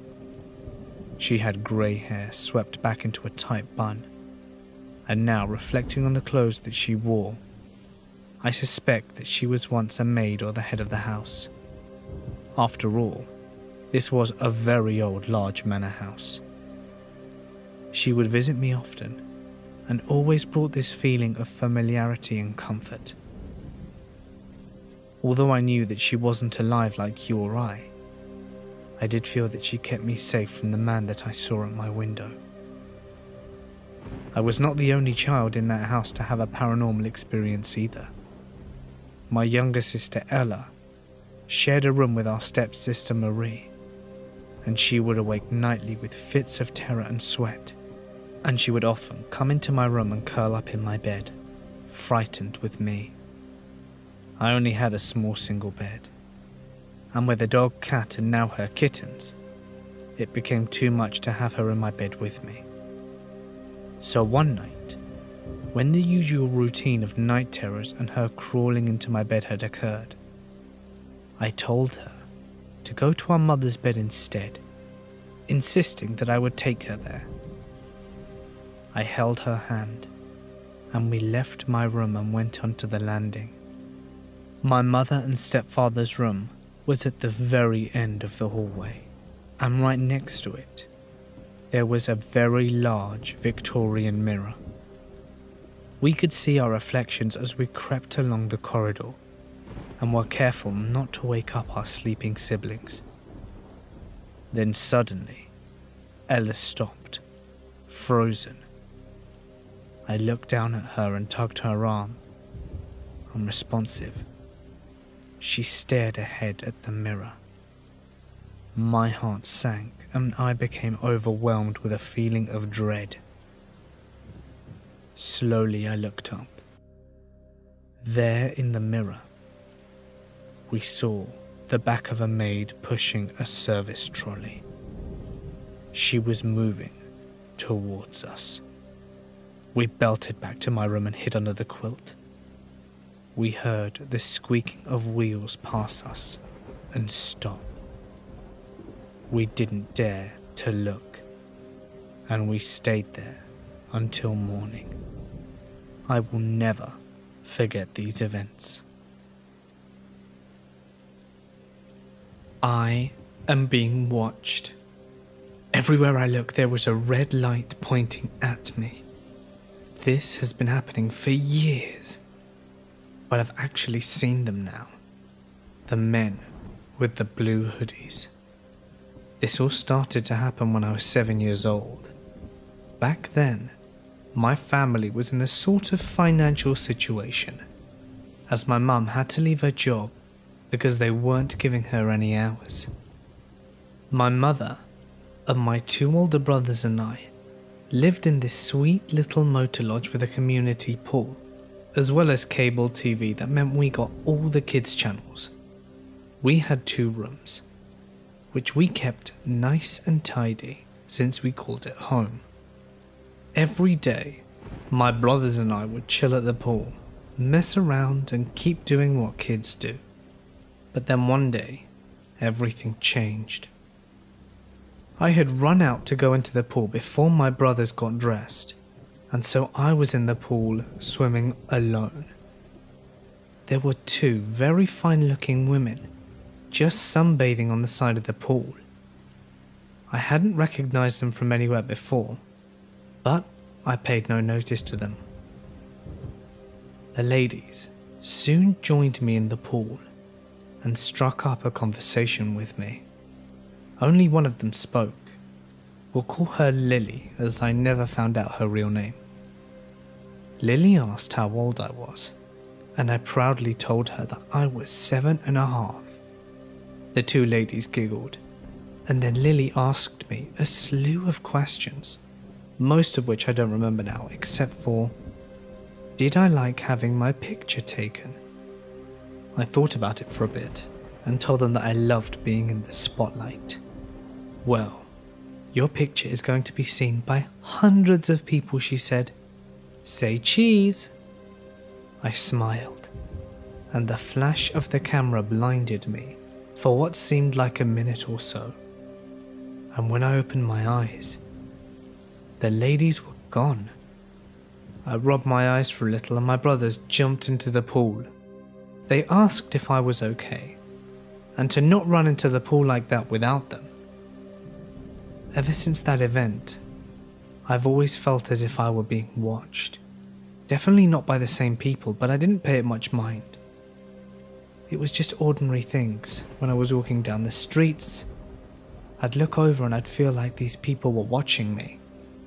For a long time, I just thought it was paranoia and I was deluding myself. People always stare at other people. I mean, it's just something people do. However, this all changed lately.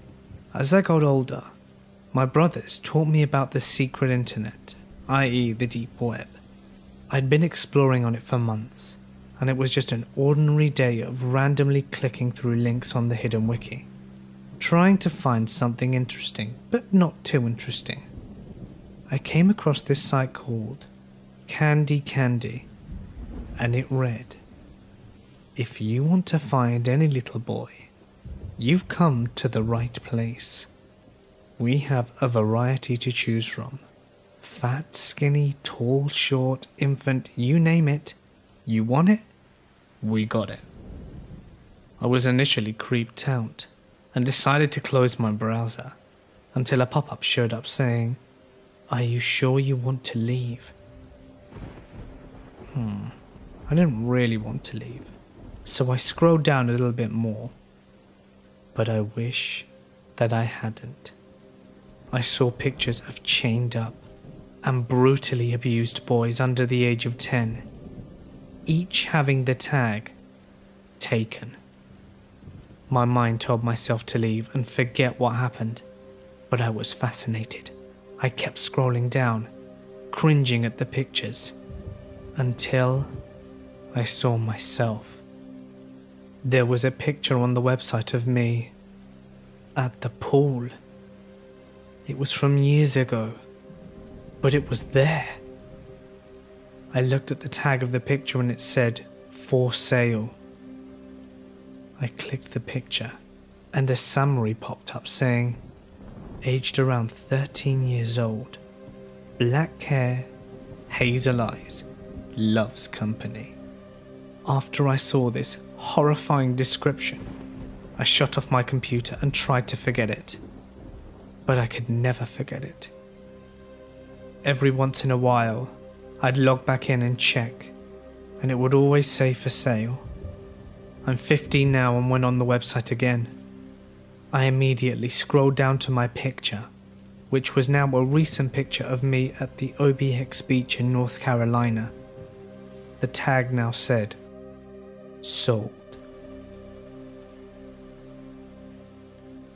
During my last semester at college, I was assaulted by a football player for walking where he was trying to drive. Note, he was 325 pounds, whilst I was a mere 120.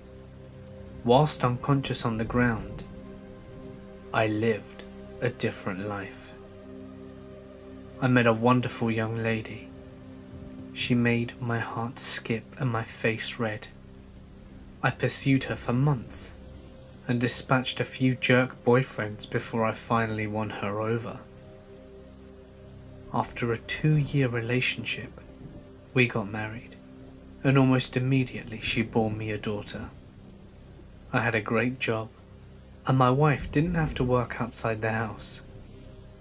When my daughter was 2, my wife bore me a son, and my son was the joy of my life. I would walk into his room every morning before I left for work and doted on him as well as my daughter. One day, though, while sitting on the couch, I noticed that the perspective of the lamp was odd, inverted almost. It was still in 3D, just wrong. It was a square lamp base, red with gold trim on 4 legs, and a white, square shade. I was transfixed. I couldn't look away from it. I stayed up all night staring at it to the point that my wife got very concerned. That's when things started to happen. I didn't go to work. Something, I didn't know what, but something was not right with that lamp. I stopped eating. I only left the couch to use the bathroom at first. Soon, I stopped doing that too, as I wasn't eating nor drinking. I stared at that lamp for 3 days before my wife became extremely concerned. She had someone come over to try and talk to me. By this time though, my cognizance was breaking up and my wife was freaking out. She took the kids to her mother's house just before I had my epiphany. The lamp was not real. My house was not real. My wife, my kids, none of it was real. The last 10 years of my life had not been real. The lamp started to grow wider and deeper. It was still inverted dimensions. It took up the entire perspective, and all I could see was red. I heard voices, screams, all kinds of weird noises, and then I became aware of pain. A shit ton of pain. The first words I said were, "I'm missing teeth." I opened my eyes. I was laying on my back on the sidewalk, surrounded by people that I did not know. Lots of them were freaking out, and I was completely confused. At some point, a cop scooped me up and walked me across the sidewalk and into the grass and threw me face down into the back of a car. I was still disoriented. I was taken to the hospital by the cop, as it seemed he didn't want to wait for the ambulance driver. I went through about 3 years of horrid depression. I was grieving at the loss of my wife, my children, and dealing with the knowledge that they never existed. I was scared that I was going insane, and I would cry myself to sleep, hoping I would see her in my dreams, that I would blink, and I would wake up again in the reality that I once knew. I never have, but sometimes I see my son, usually just a glimpse out of my peripheral vision. He is perpetually 5 years old, and I can never hear what he says. I have no idea what happened. Could I have dreamt it all? Could you dream 10 years of a whole life? A person, moments shared, places gone, new experiences, new tastes, new smells. Can it all come from your mind? Really? I don't think so. But like I said, I have no explanation for what happened that day. And it still leaves me speechless. So, as a kid I lived about 100 miles away from the nearest town, at a house without electricity or running water, which is the works in the Colorado Rockies. This place was in the absolute middle of nowhere, and we frequently saw all kinds of wild animals, ranging from elk, deer, coyotes and cats. Our property and a bunch of other neighbours' properties bordered national forest roads, so to keep people off our road, we had to gate about 1.5 miles from our house that we drove through before we reached our house. This time of year, we are the only people up there, as all the other homes are hunting cabins, long empty by this time in late winter. Now, this was not the type of gate that you could drive around if you forgot your key. There were tons of trees all around it, with barbed wire, ditches and such, so anyone wanting for off-road around it would basically have to build a new road around this gate. Well, one night, my mother, brother and sister and I pull up to the gate, and we cannot find the key. It's gone.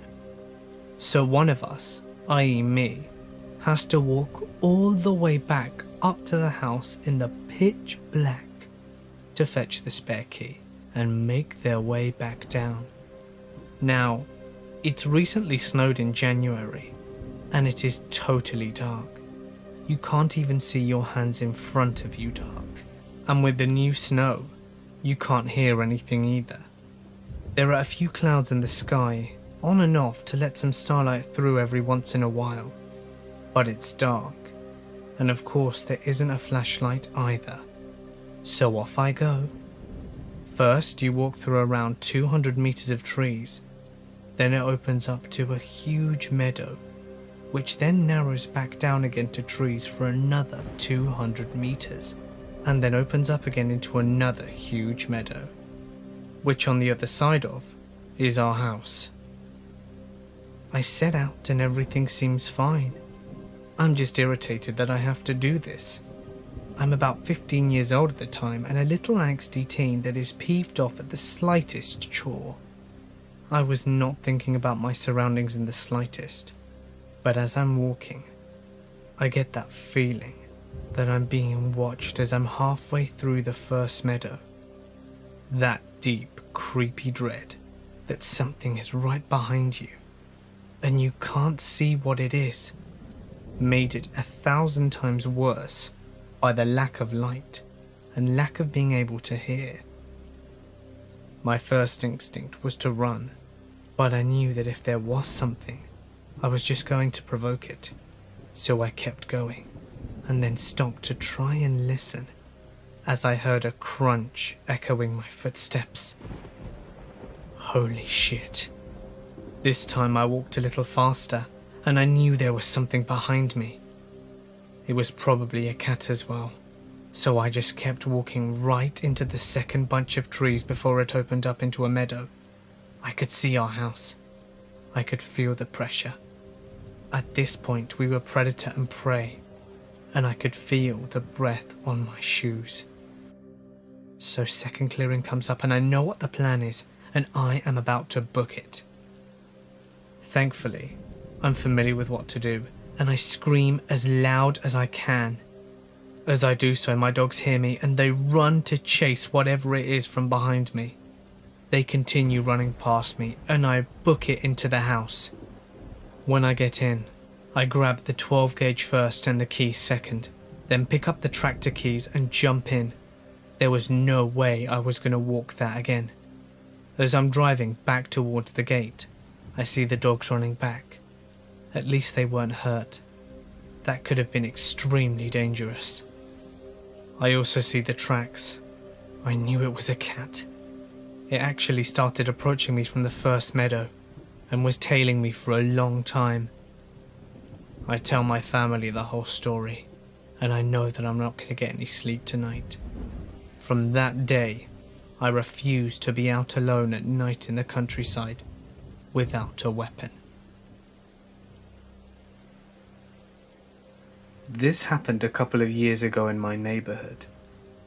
An elderly neighbor thought that one of the strays that she regularly fed was in the backyard of a vacant house next to her backyard. I told her that I would go look, as she was very anxious about it and worried a lot of the time. I was on my cell phone and she was on her home phone. The house next door to the vacant house had a radio on the garage. People were working on the car, birds were chirping, and you could hear kids down the street. She's at her back door, and we can see each other as I walk along the side of the vacant house. I call the cat's name and saw nothing move, and was relaying this to her as I walked further into the backyard. But then all of a sudden, something happened. I could no longer hear the radio next door, nor the people, nor the children, nor the birds. The phone became very staticky, and when I looked over to her back door, It was like a mist. I could hardly see her. I yelled into the phone, "Can you hear me?" And in reply, a man's voice said, "Help me." I flew out of that backyard. I stopped a few houses up to catch my breath.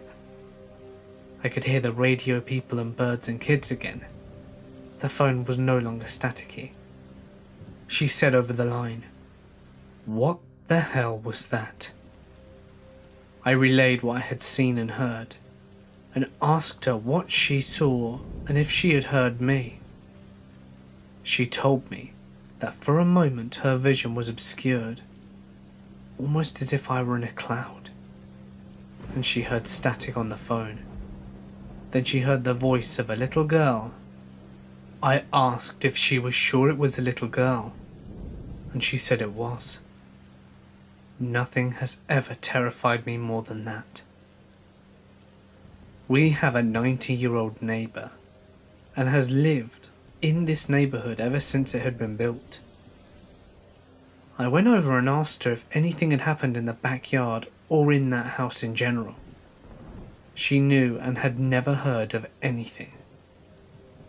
I told her what happened, and she thought maybe it had something to do with the Indians that lived on this area several hundred years ago. There is no amount of money that would ever entice me to go into that yard again, and I shudder to even look at it. When the house was torn down, the neighborhood shook more than for any other house. This happened when I was interning with the sheriff's police department, so most of my time was spent on patrol. We got called out to do a wellness check, which the deputy thought was going to be a piece of cake, like she was out of town or something. We get there, and we are met by the neighbours, who told us that the mail is piling up in the mailbox, and that there are several untouched packages on the porch. So we go up to the house, and the front of the door is unsecured. So we crack open the door a couple of inches, and the deputy calls inside. But the door won't move anymore. The house was one of those split houses where the stairs met at the front door and the upstairs and downstairs are offset. So we concluded that there might be objects behind the door. It's about this time that the deputy tells me that she is a known hoarder and that it could be why the door was stuck. He also mentions that if we see flies on the inside of the window, she is most likely inside and deceased. As we walk around the side of the house, we notice a lot of flies on the windows. The back door was locked, and we looked in and noticed bags upon bags of garbage, diapers and miscellaneous stuff all over the place. We head back to the front and attempt to make entry. He pushes the door open this time with a lot more force than before, and then from underneath I see a grease liquid oozing out from underneath the door. The deputy stops, closes the door, and calmly tells me that the lady was indeed dead and wedged behind the door. From the dates of the packages, we concluded that she must have been gone for about 2 months. Once we did make entry into the house, I was allowed inside. After 2 months, she didn't even look like a human corpse. Her skin and body had sagged and melted to the floor. And her face was all black and had been for the most part eaten to the bone by maggots. I will never forget the smell when the coroners moved her and she popped. It was like a physical presence. Whatever those people get paid to deal with that shit is not enough. The thing that really got to me though was wondering if she had fallen down the stairs and died there, or if she fell and was unable to move and waited for help that would never come.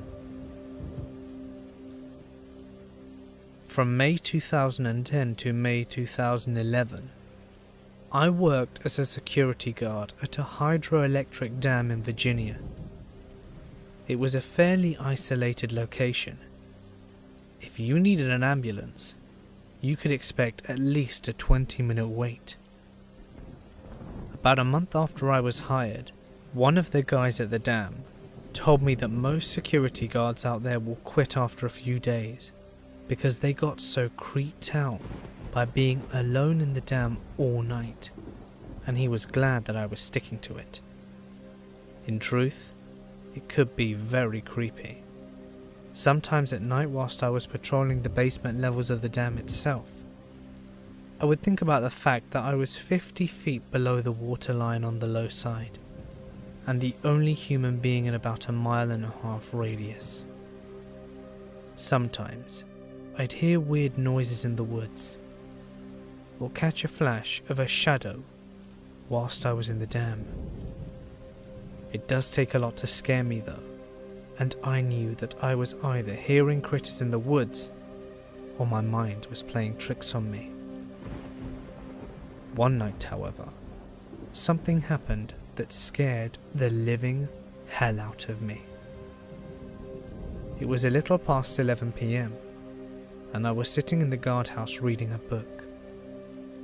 Suddenly, I hear a tap at the door.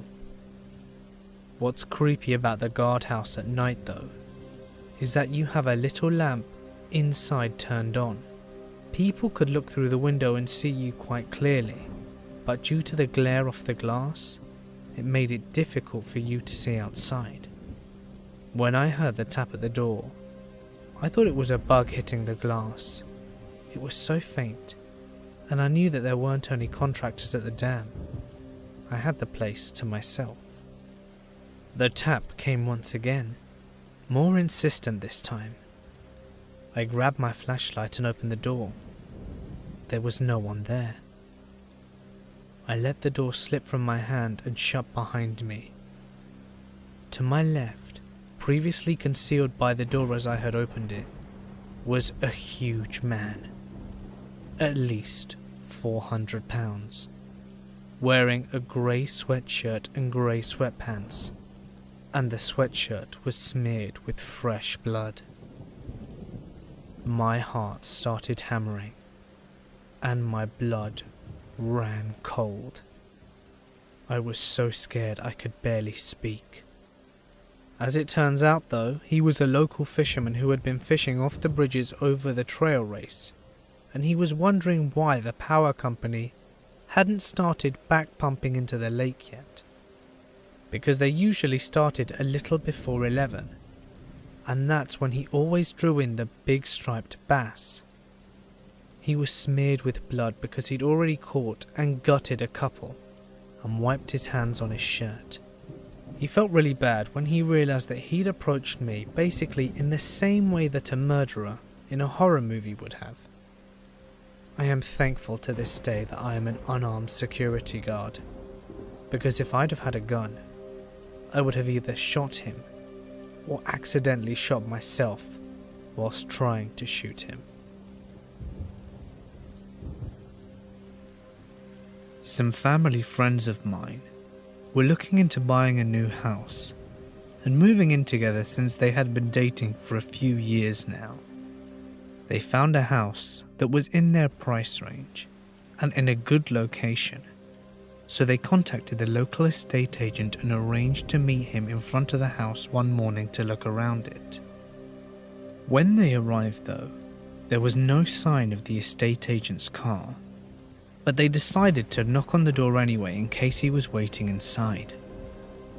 After knocking, a small old woman opened the door and looked at them expectantly. "Oh, we're sorry. We didn't know that anyone else was looking at the house today. Is it alright if we come in?" they asked. The lady didn't respond. She just stood to one side to allow them to come in. The whole time that they were looking around, the old lady would always stay in the same room as them and appeared to be looking at them more than at the house. After they had finished looking at the property, they walked out of the door, and as they were approaching their car, they saw the estate agent pull up beside them. The estate agent asked if they were ready to see the house and apologized for the delay. And then they replied that they'd already seen the house and that they'd been looking at it with the old lady as well.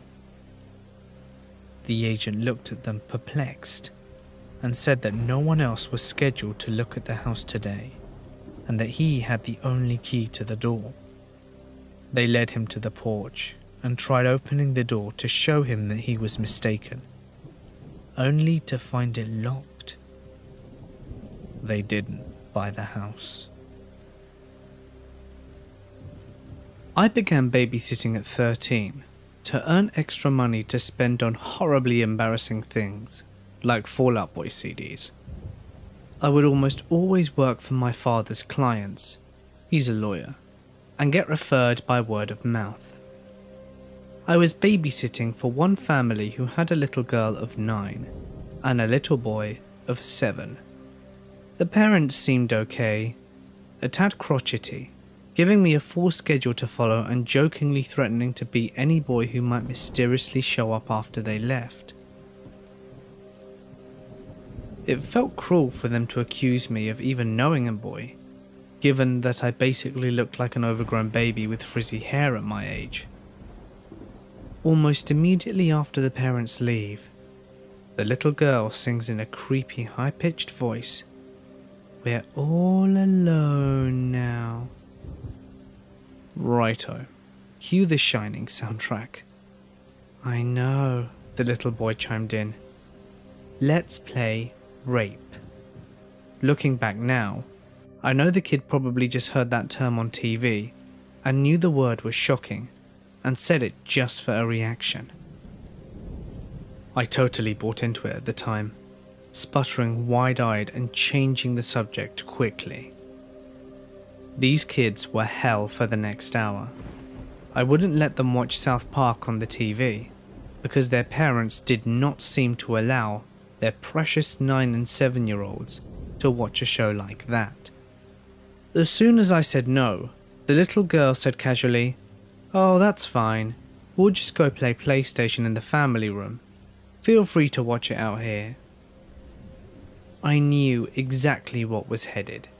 I said to them that they could go watch any other TV show in the living room whilst I made them dinner. The parents had left instructions to make them sandwiches. I could handle that. Before I'd even got the bread out, I hear a massive crash. It seems like the little girl had broken a glass. Tutting and pissed, but ultimately with no way of punishing her, I cleaned it up, whilst the two incredibly weird kids watched with wide eyes. So I dumped the broken glass into the trash and went back to making the sandwiches. I'm a vegetarian, so whilst the children had chicken, I made a simple salad sandwich for myself. Just as I was finishing, the little boy screamed out in what sounded like a pantomime of pain. Nonetheless, I ran over to the couch in the living room to check on him. "My ankle," he howled, dramatically flopping back into the couch. While I tried to figure out how he had hurt his ankle, the little girl slipped out of the room. Peripherally, I was aware of this, but didn't really pay it any mind and focused on the little boy pretending to be in pain. He kept saying, "I went to stand, but it hurt too much. I don't know," over and over, until his eyes suddenly flicked to just behind me, where I could see the little girl standing with a perturbing smile on her face. It was a miracle he was healed. At this point, I was just thinking these kids were very strange and craved attention a little too much and probably needed more parental involvement. But whatever, I was 13 and that $60 was only 4 hours away. I set out the sandwiches for the two to eat at the dining table, and I went to get us soda and returned. After pouring soda for both of them, I realized that they hadn't taken a bite out of their sandwiches yet. I asked them what they were waiting for. They smiled. For you to take a bite out of yours. I am so glad I had a gut feeling to open my sandwich, because when I did, I saw glass. Broken glass. The broken glass that I had put in the trash. I stared in horror at these two little children, staring at me, giving me maniacal grins. I lost it, shouting, "Are you two serious? At the very least you could have really injured my mouth. What's wrong with you?" Instead of crying or apologizing, or pretending to be ashamed or confused, these two little kids began laughing. And not a childish laugh either. It was a low and threatening laugh. I'll never forget that noise. My immediate reaction was that these kids are too young to be laughing like that. I called my older sister, who was 17 at the time, told her over the phone what happened and cried about it a little. She came and took over for me. We left the house with chills after the parents arrived. I never babysat for those two again.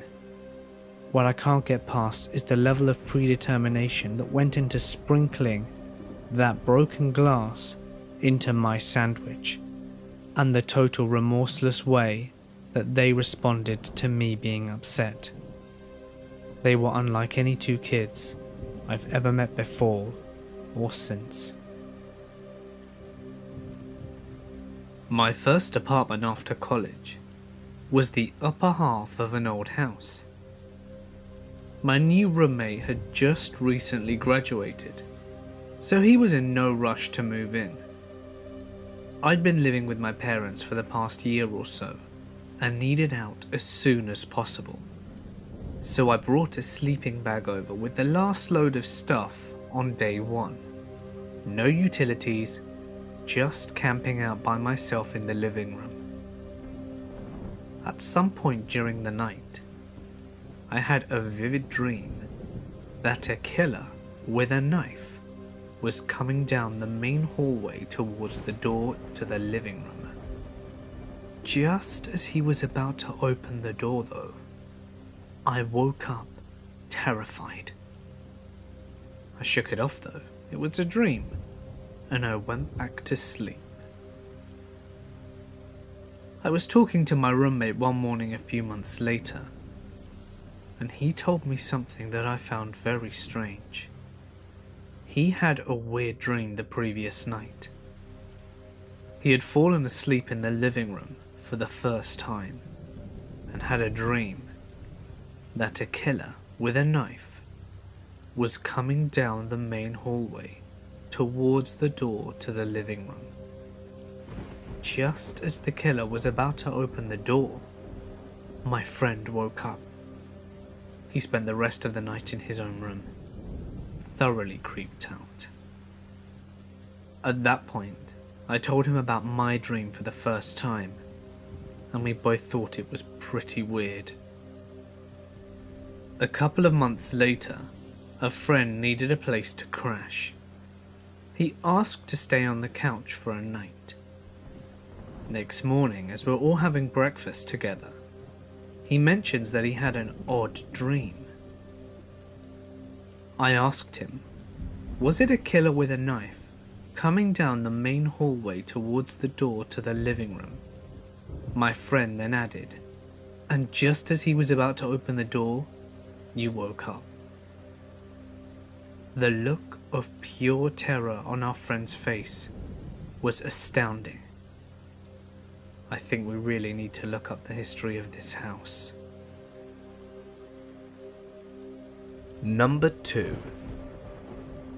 I was 10 years old and just started 5th grade. I had made a new friend in school, Janie. My parents allowed me to go for a sleepover at her house, even though they'd only met her mother once. And my mum and dad were pretty laid back, because I was their last child, and my sisters were 9 and 13 years older than me.